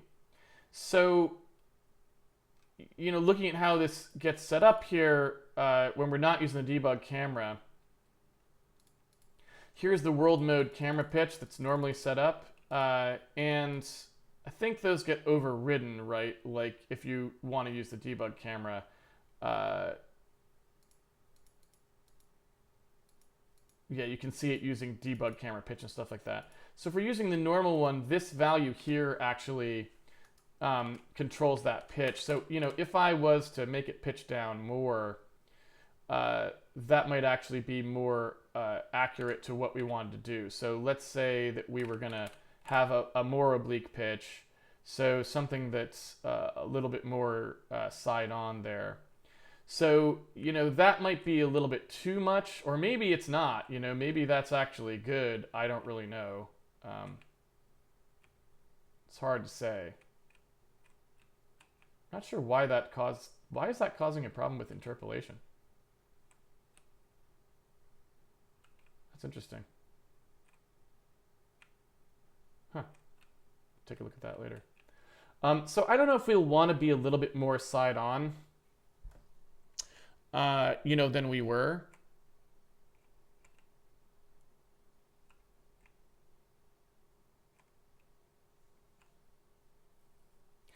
Because again, that would help us with keeping our art sorting properly, and it's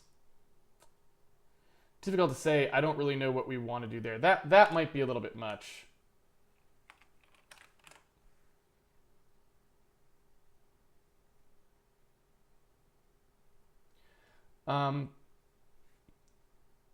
But something like that,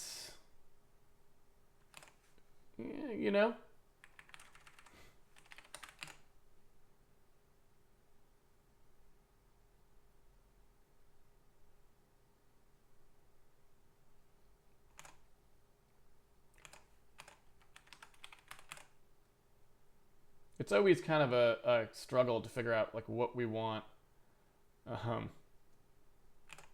those focal lengths to be, and how much eccentricity we want there. You know what I mean?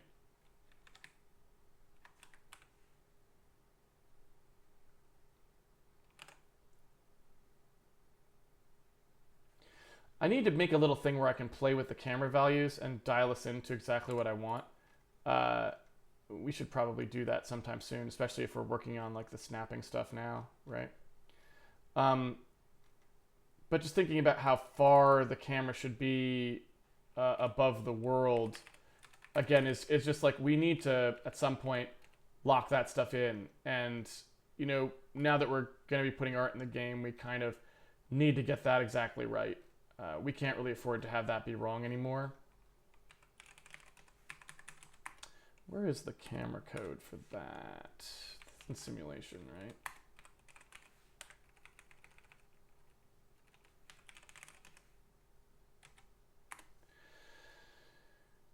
So the way that we were doing this for camera offset Z's, I don't really remember how that was working, but I think it was something to do with, like how the rooms themselves can set how far off you want, how far up you want them to be.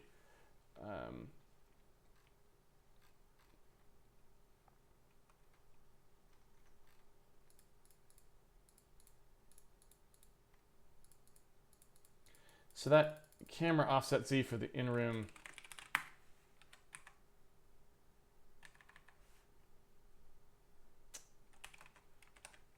I want to take a look at that.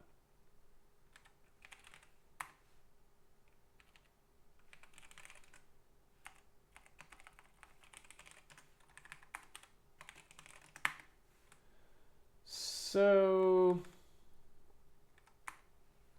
when we're actually setting this, right, get camera offset Z for dim,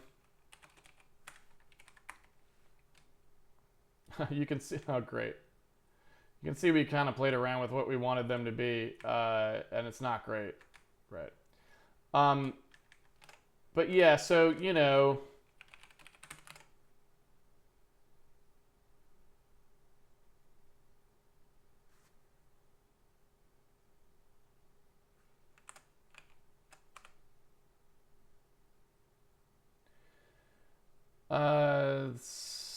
so probably okay.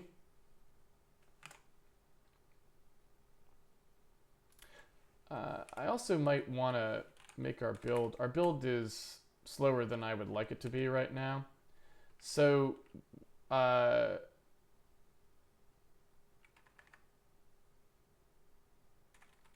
you look at all the stuff that it has to build in this case.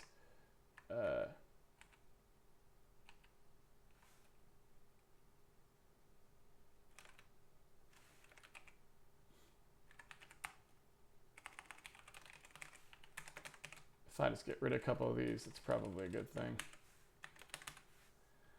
I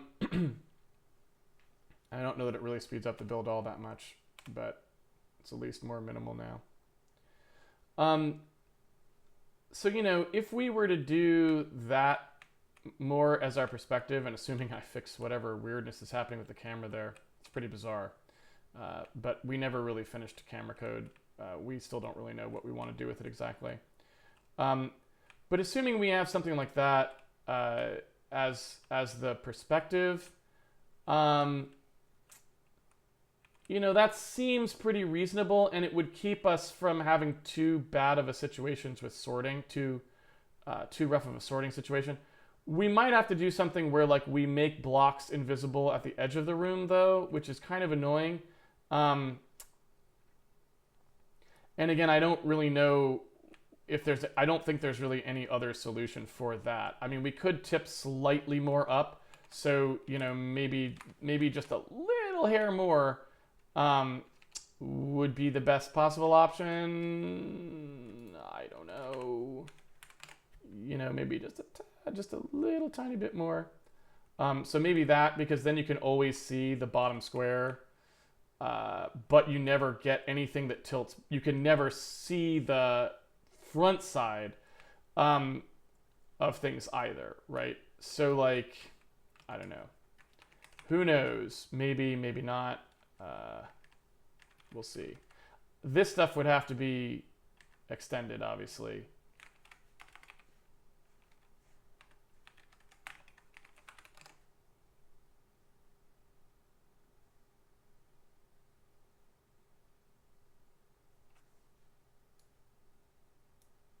Because the fog values would be wrong at that point, I think.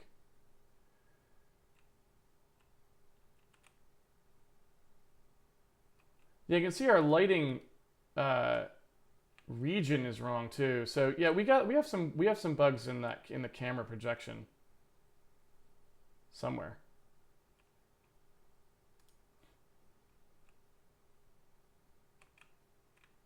Because it should be correctly getting that region, and it's not.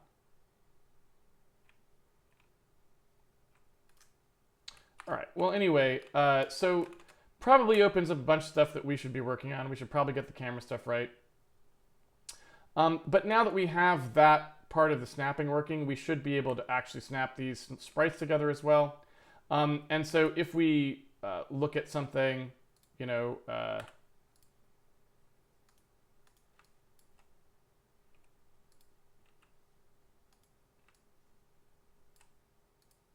like the cat. If I want to do the snapping on the sprite for the cat there, I should be able to actually make that work. So if we were to add snapping values to the cat, I need a way to move the debug camera around. Maybe next stream should be debug, right? If I want to add the snapping values and where they should go, I should now be able to make that happen properly.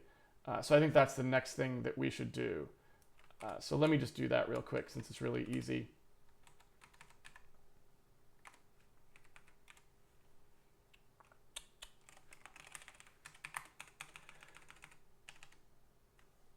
So in here, when we get those values back, when we store them here, we're no longer using this code, so that can go away. And we push the sprite on using the values that we have there. What that means is if we wanted to snap here, we would just look up the value that we were trying to snap to and be done with it, right? And it's a little bit slow because we need to find the correct one. So that's a little bit onerous, but other than that, it's not that bad. So let me show you what I mean by that. So in here, what we would do is say, well, okay, we've got a piece, and we know that the piece...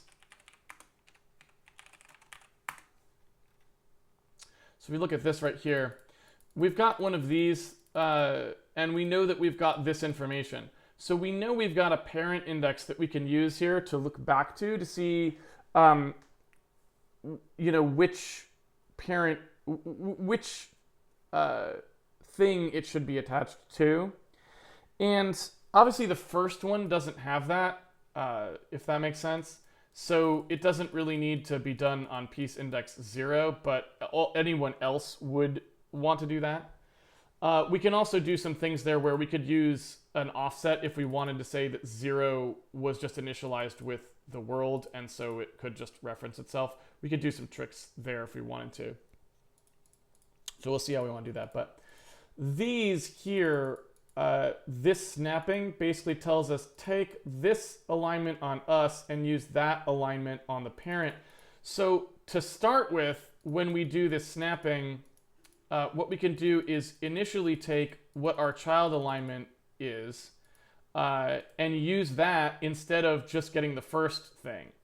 So, you know, in here we were doing a thing where we said get first align, right? We were saying that. Instead of that, we could say, instead of getting first align, let's get the actual alignment point. So here we could say like child align and HHA align point, parent align. And we could actually try to start fetching these now. So off of our bitmap info, where we have align points, we're gonna get this one. So what we want to do is like find align.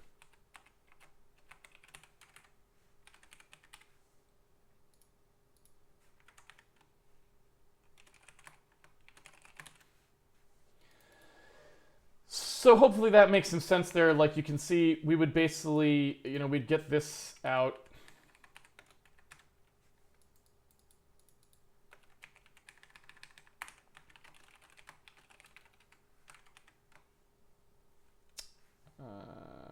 Bitmap.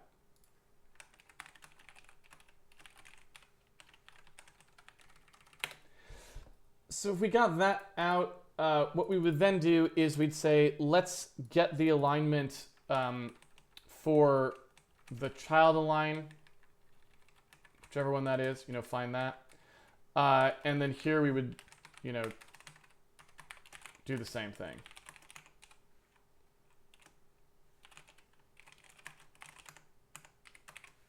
So if we have some way of finding those alignment points, we'd get them back. Once we have them, then we know that this align p is just like get p% of the child align.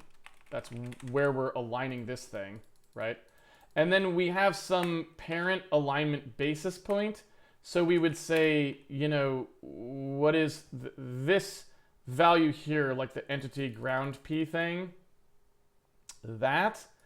All of this computation here is actually, I'm trying to think if it includes the piece offset.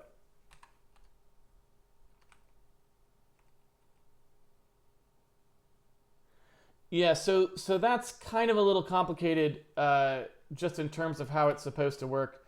But, you know, you could think of it this way. We'd say here there's like an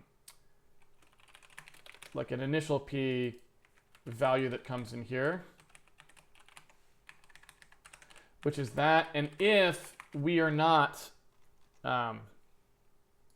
piece 0, then that initial p is actually going to be found in a different way. So rather than using that basis there, we're going to do something different. So in here, where we want to do this, we now need to find out what the parent, you know, whatever the parent piece is. So this.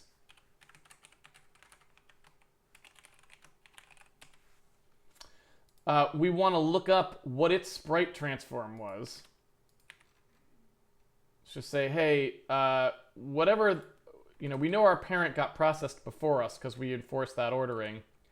So whatever the transform was for our parent, we need to now ask, using those renderer utilities that we created, we need to ask where in the world we would be if we were lined up, we were using that alignment off of this sprite value, right? So we're saying whatever the parent align p% is here,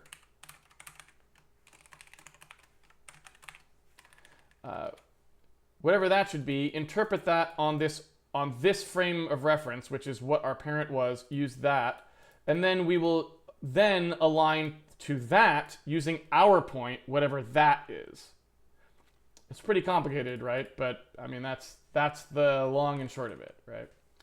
We want to fix this code also now to use this code as well. So, for example, this world P from align P is what we would actually use to draw these points. So rather than using this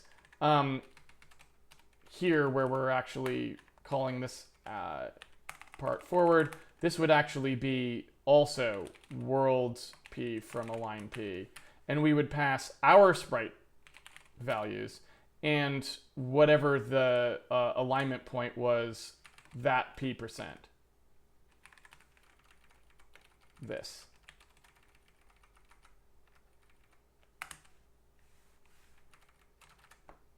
Makes sense?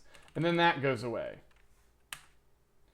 So now we are both like looking those up and drawing them. Oh, this is bitmap piece. And let's see here.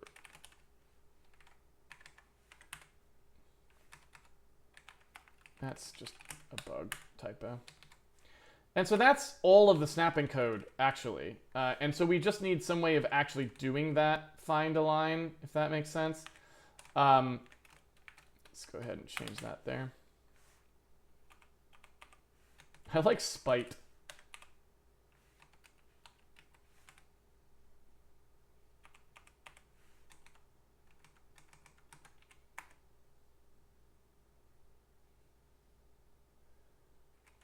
That needs to be an address. Other than that, I think we're good, yeah.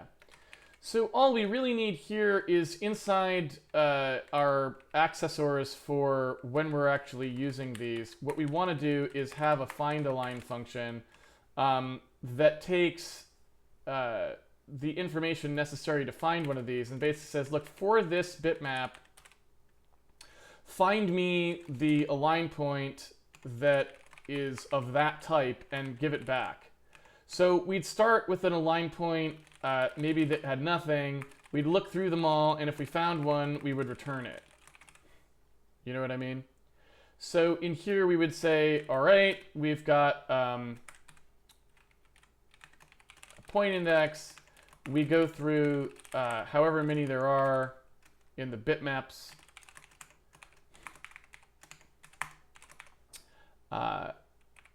And if we find one, we use it.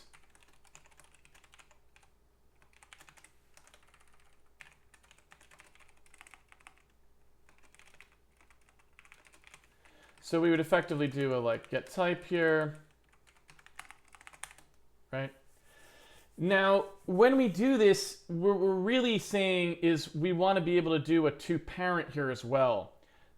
So this is honestly more of a like complete type here. And so, you know, I think we want to say it that way. And so you'd want to smush down the toParent part where you call find align. So here, when we call find align, we would say, here's the parent alignment, here's the child alignment. This one is supposed to be a toParent.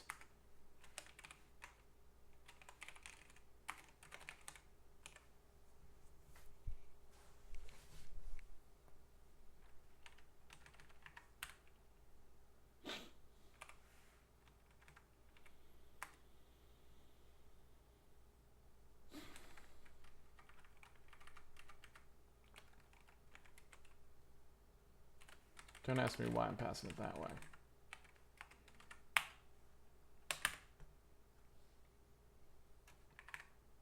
Right? So I think that's correct.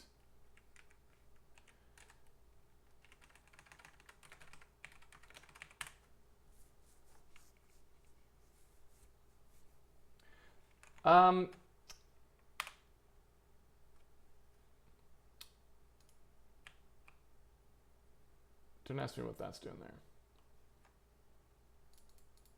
All right. So now we should, perhaps, I guess, I don't know, in theory, we should be able to debug this, and these things should now snap together, right? I know it's a little bit squirrely there, but that's basically what we're trying to do.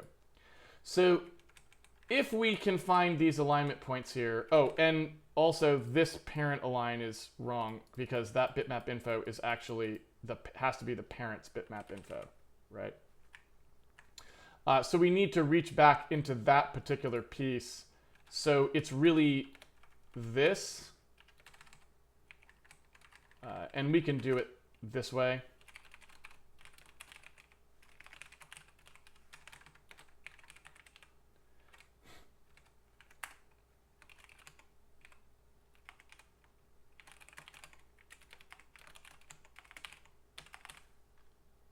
So we need to be able to grab the bitmap info in each case here. I guess I could also say, look, just give me the bitmap.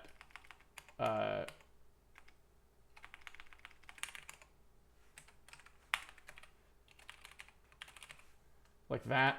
So that way we can just say, well, whenever we get the bitmap info, whatever that actually is, from there we'll store it. So in this case, we'd say bitmap infos and place it in there.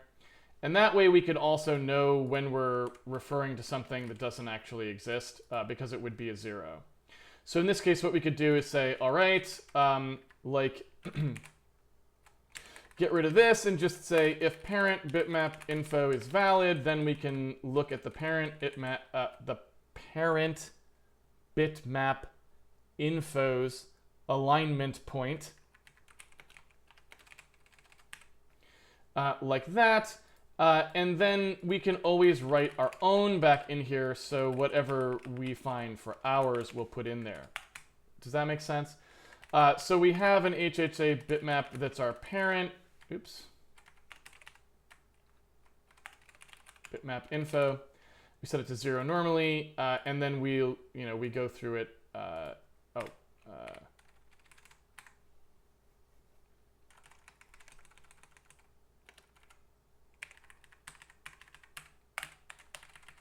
Like so.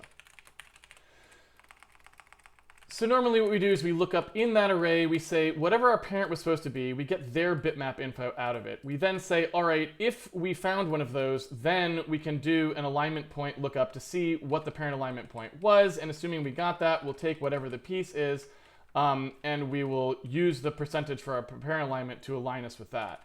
Then we'll write ourselves back into the array. Now notice we do that second. Why do we do that second? That way we don't need to special case the first piece anymore, because when it goes to look up into the array, it will just find 0 in the slot that its parent is, which is itself, and it won't try to offset it at all.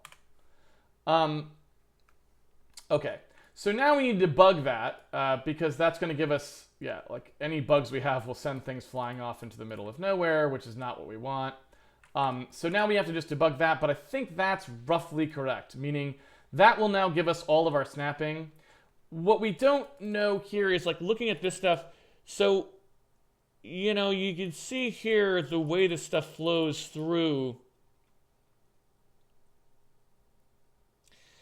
Computing things like this, you want a way of making only the initial basis piece get these offsets. So we kind of need to rework how this code flows through. So that's kind of a, you know, that's kind of an issue there. And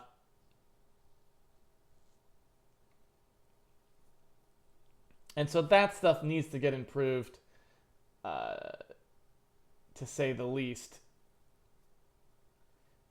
because we're going to end up with compounded stuff in there, unfortunately.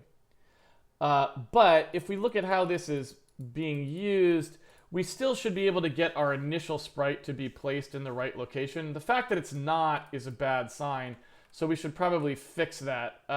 Looking at the child align and accessing that p% there, we should be able to say that the default alignment is always going to be that that 0 align value. And so I do think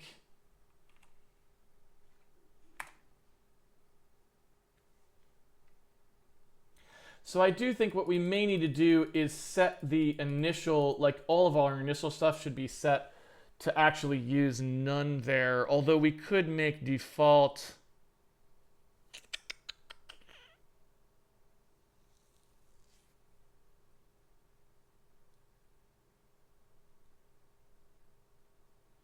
Not sure I want to do that. So in here, like, you know, for example, if I was feeling saucy, I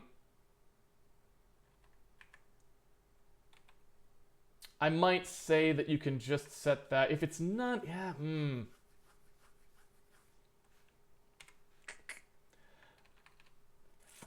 I really don't know. I really don't know how to do that. So just to give you a little perspective on what's happening there. So when we put these pieces in play, so, you know, when we do the add cat, which is obviously our most important function. So we connect this stuff, and I guess I want to say something like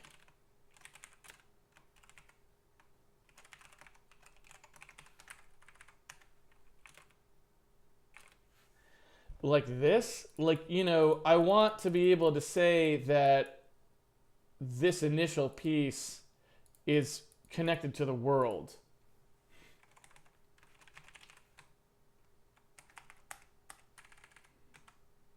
Like that.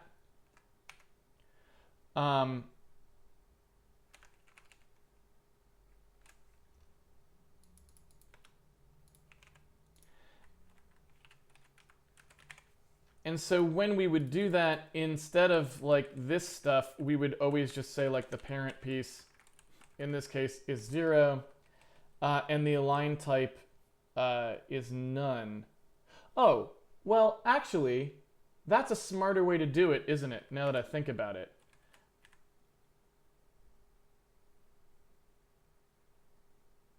If the parent align type is none, then you are connecting to the world.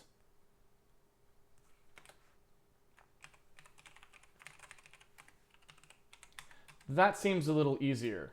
So maybe what we could do instead here of any of that stuff is we could just say, hey,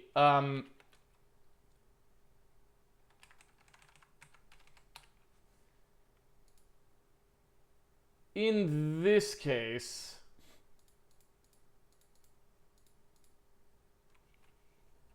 well, you know, but we're still going to have to do that because we're still going to have to set this. Yeah, so no, we still need this. This has to happen regardless, I think. So in this case, we just say, yeah, we're connecting this child and this child type. So when we go ahead and set that up, we set the parent piece to 0 and the align type to none.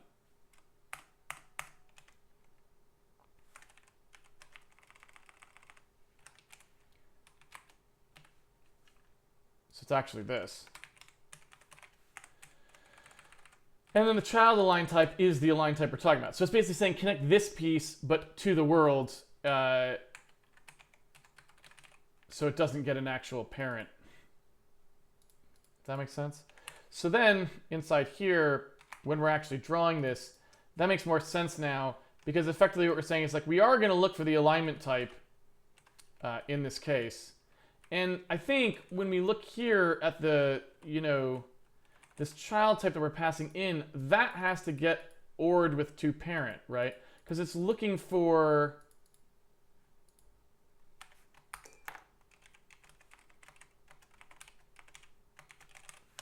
the default to the parent side of things, I think.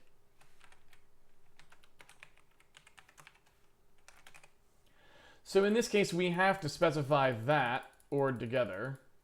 And I think we want to specify it here too, right? Like it should be there, because you're looking for that one in one case and the other one in the other case, right? And so I feel like we would just want to do this. Probably. Right? So yeah, so I think what this actually boils down to is we would say, okay, if the bitmap piece parent align type is valid, then we do this. If it's not, then we don't do this, right? So we wouldn't even look up, even if we were not on the 0th one, we would not do that. I think that's right, but don't quote me on that. What's the problem here?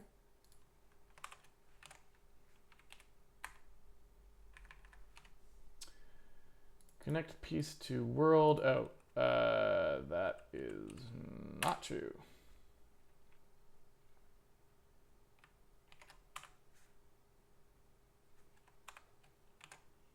Why is it complaining? Is child not a bitmap or something? Child is a bitmap. What's the other assertion you could have there? Oh, like I guess the safe truncate to U8?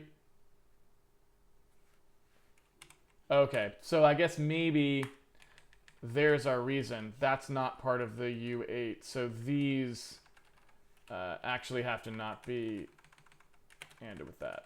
I'm okay with that. So that does mean here, like, you would have to do this, which is fine. Okay. So let's step through and debug that real quick. I want to take a look at that, and then we can wrap it up for the day. So I just want to get that initial piece working there.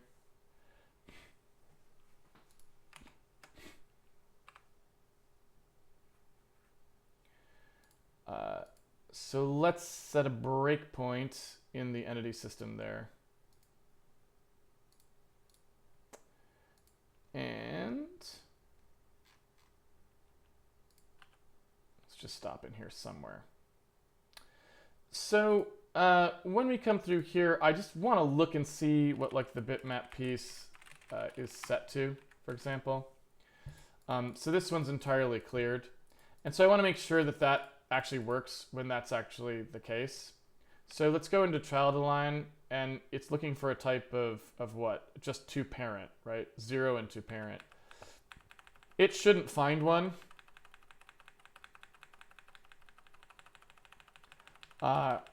And that's not our cat, so I really want to look at the cat. Let's see if we can find the cat here.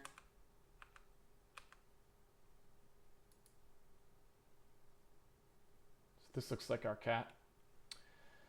So now let's look through here. It should find one, and it does. So what's the result there?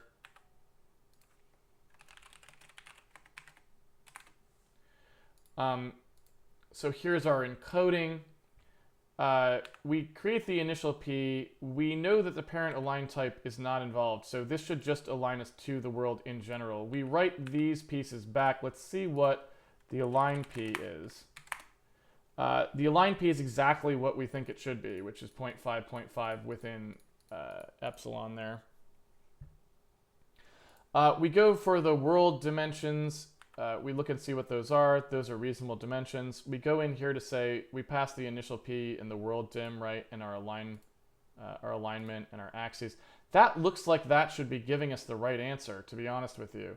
So I'm not sure what's going wrong there, like why we aren't seeing the cat in the location that we think we should be. That's a little bit confusing to me. So let's go into PushSprite and just see what's going on there, so I can see if there's some values that are like weird and like super strange or something. So there's our min P and our scaled y-axis, oops, scaled x-axis, scaled y-axis. I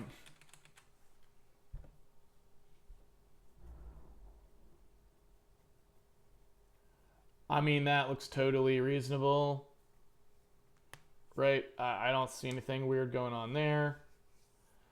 And yeah, I mean, that looks totally fine for our cat. So let's see if the cat's actually showing up correctly then. Maybe it is. Oh, it is. All right. So our cat actually is showing up correctly. Our player isn't, but that's fine because the player is a different kind of object that's completely messed up. So we could fix, so I guess we were right, and we could fix the player now if we want to. We really need something that sets the debug camera location. I should probably add something like that. Right, like whatever the, in fact, how do we set that? Where is the camera location set?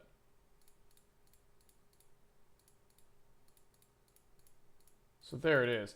So camera offset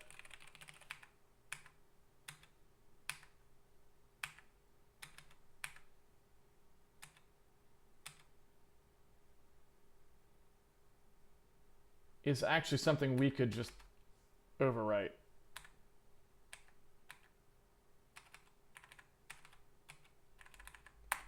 So we really should add something like that. I'm not going to do that quite yet, but that's probably something we need to do sooner rather than later.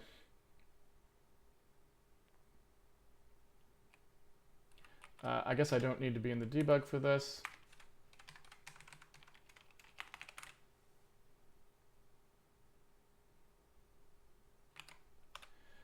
Let's hop in here and in here, and we can select our kitten.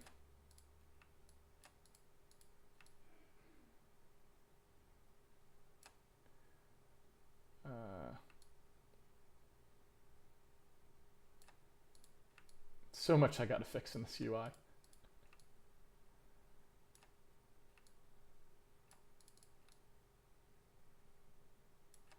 The camera is just so screwed. Like, it's beyond messed up. And we're gonna have to fix that soon. Because there's no way to even look at entities in the game right now. We don't really even have the ability to move the debug camera. It's complete garbage. So we'll have to fix that.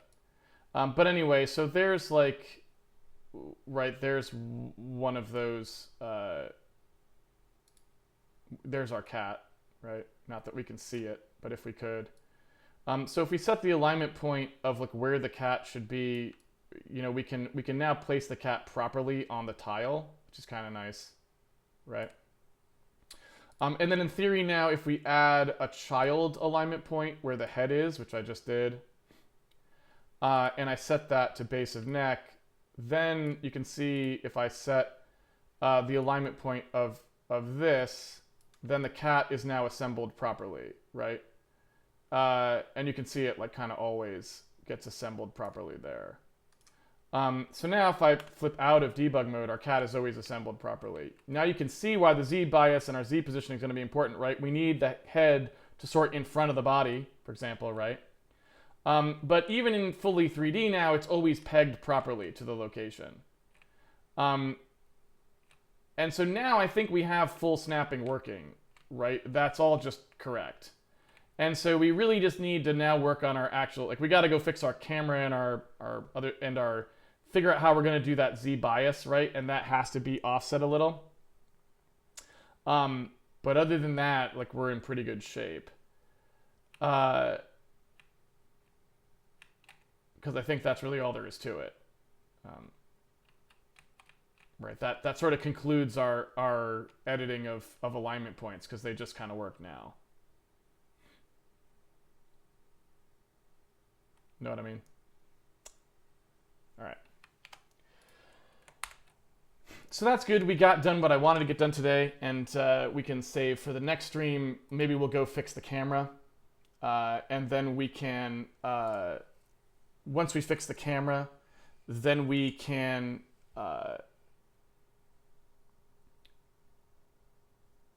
also figure out maybe in that process like how we're going to deal with properly biasing Z values, because that really is a bit of a that's going to be a real trick, and so we'll have to kind of work on that as we go.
All right, no questions. We'll be done early.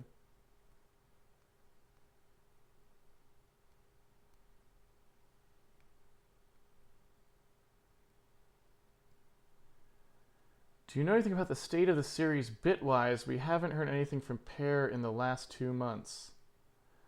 No, I don't know anything about the state of it. I have not been following it.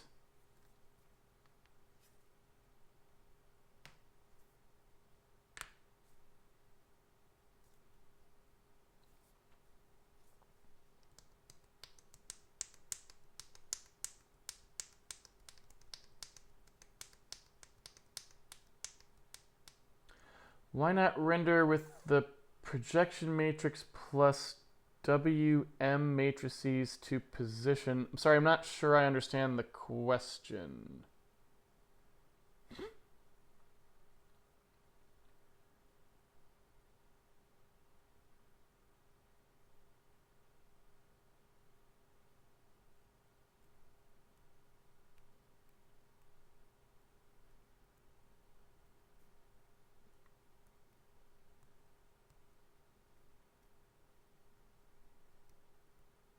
I'm not sure what that question means exactly.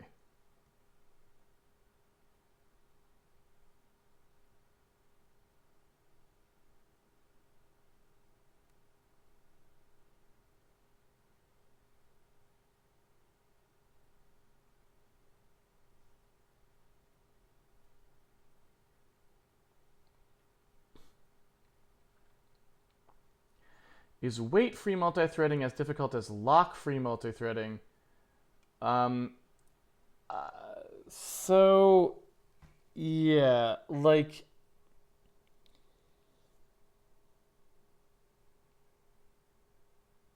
I guess I would say that there really only is wait-free multithreading. Lock-free multithreading is sort of a...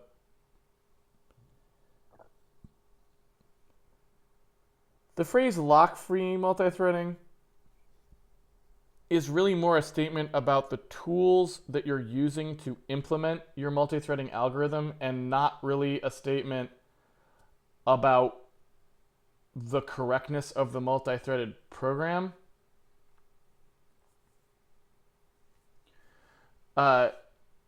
Wait-free multithreading is more of, I mean, like when I hear that phrase, I'm thinking about the correctness of the multi-threaded programming. Wait-free means that all threads can always make forward progress, and they'll never end up in a situation where they like literally can't.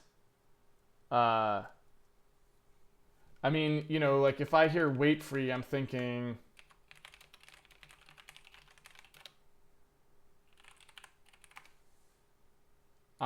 like this. Right?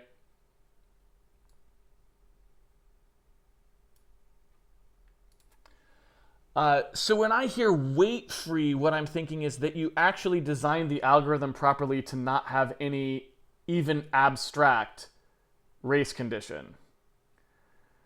Because technically, if you were to use a real blocking lock, like let's suppose I have 2 threads and they both need to do something with a resource, and I have a blocking lock that I take, and all it does is it says whoever the first person asks for the lock is gets it, and then the other person just can't use it until it's released.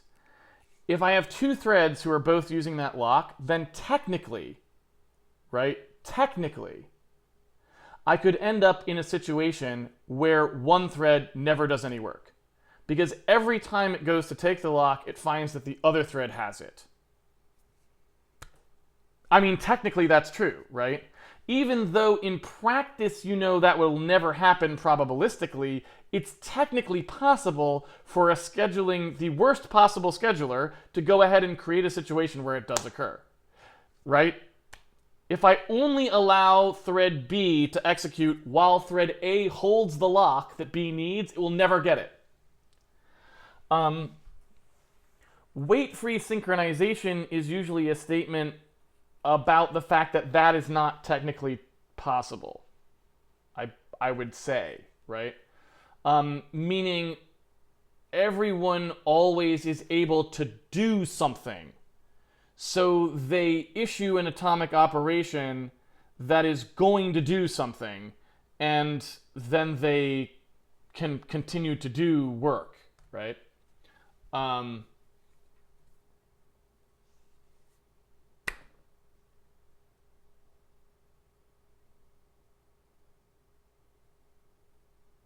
I don't know.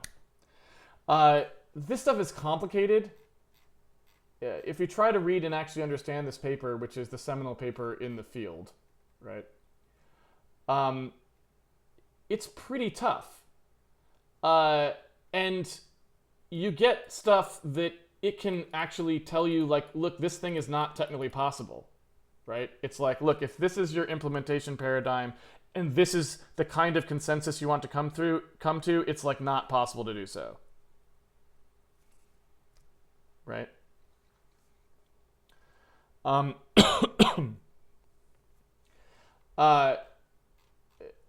so it's pretty tough, you know, it's pretty tough. I believe this is where the concept of compare exchange is established as the only real thing you can use to create consensus numbers higher than, you know, 1 or 2 or something, or higher than 1. I don't remember what it's a pretty good paper in terms of telling you, like, look, this is what processors actually need to implement.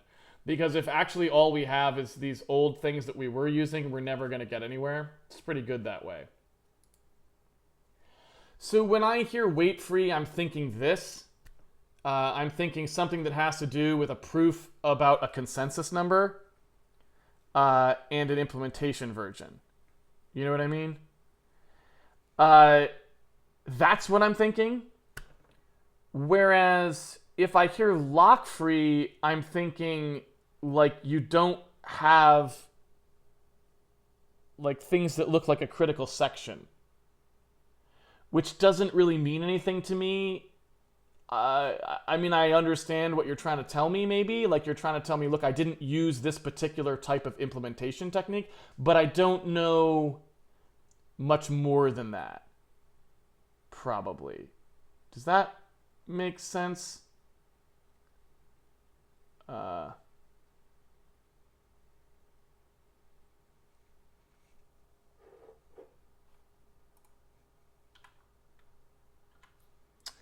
Okay, clarification on the matrix question.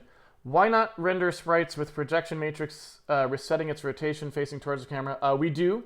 That is what we're doing currently. We didn't like completely having it face the camera. You can go back to the archives if you want to watch me doing experimentation there. We don't want it completely facing the camera, so we blend between the two different ways it would be in the environment. One where it's straight up and down, and one where it's completely flat. And we blend between those, and we actually specify that parameter here.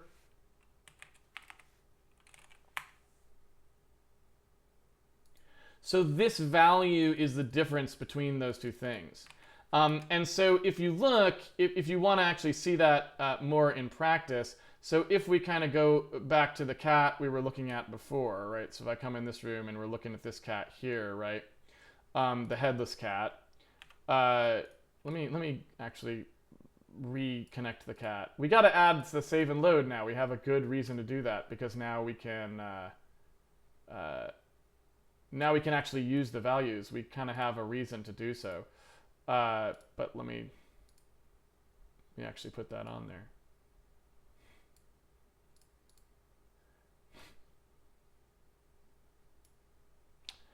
So anyway, if we're looking at the cat, you know, you can kind of see how the sprite sits in the environment, right? It's not straight up and down, but it's not directly head on to the camera.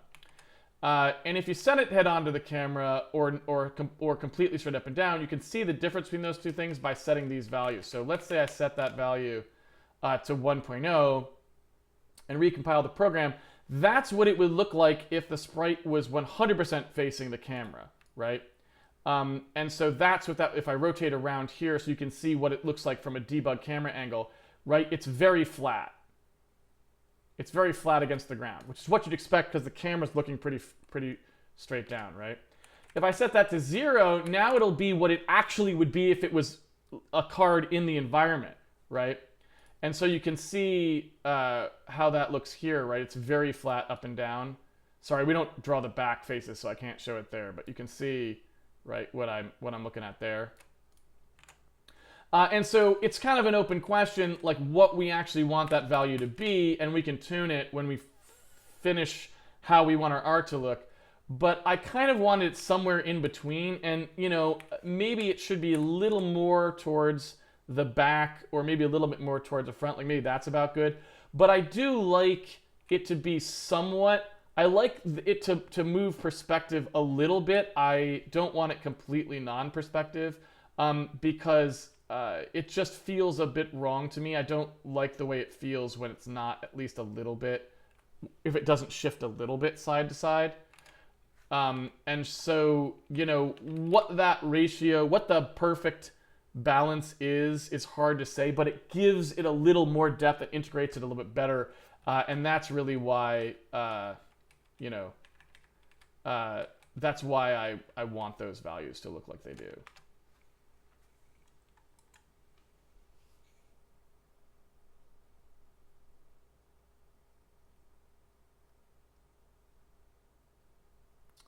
Can you explain again briefly how you might want to solve the problem with sprites penetrating the ground?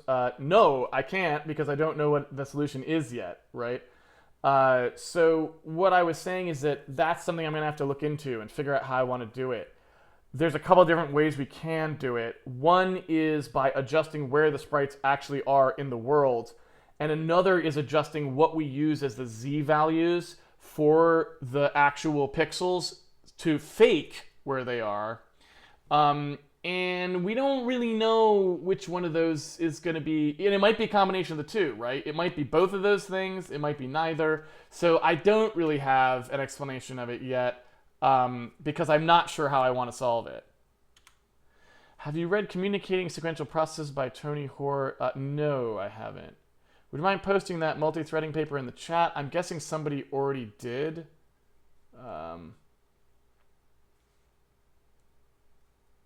Did anyone do it? Let me just, here, I'll just type in just.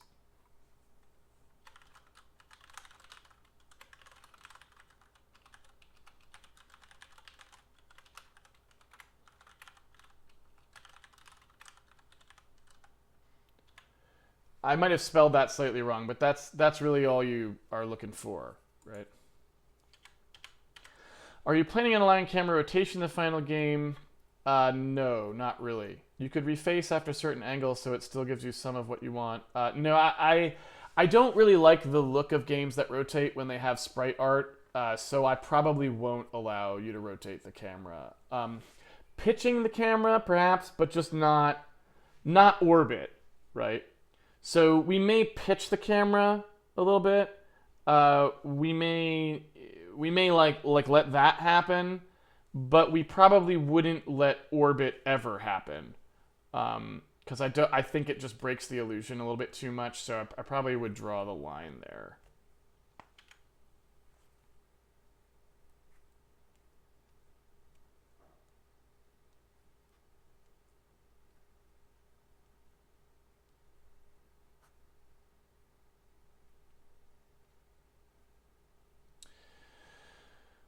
All right, looks good. Let's close it up.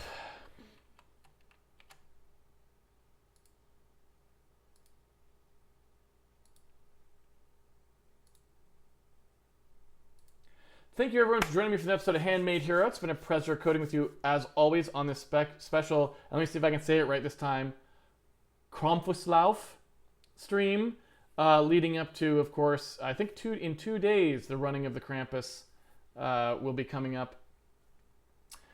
We pretty much did what I wanted to do today, so that was good. Took a little extra time, but we're in a good shape. So I think what we want to do is next stream, which will happen at a surprise time, but probably in the not too distant future, I'd like to go in and clean up the camera, and I'd like to add the saving and loading of those attachment points.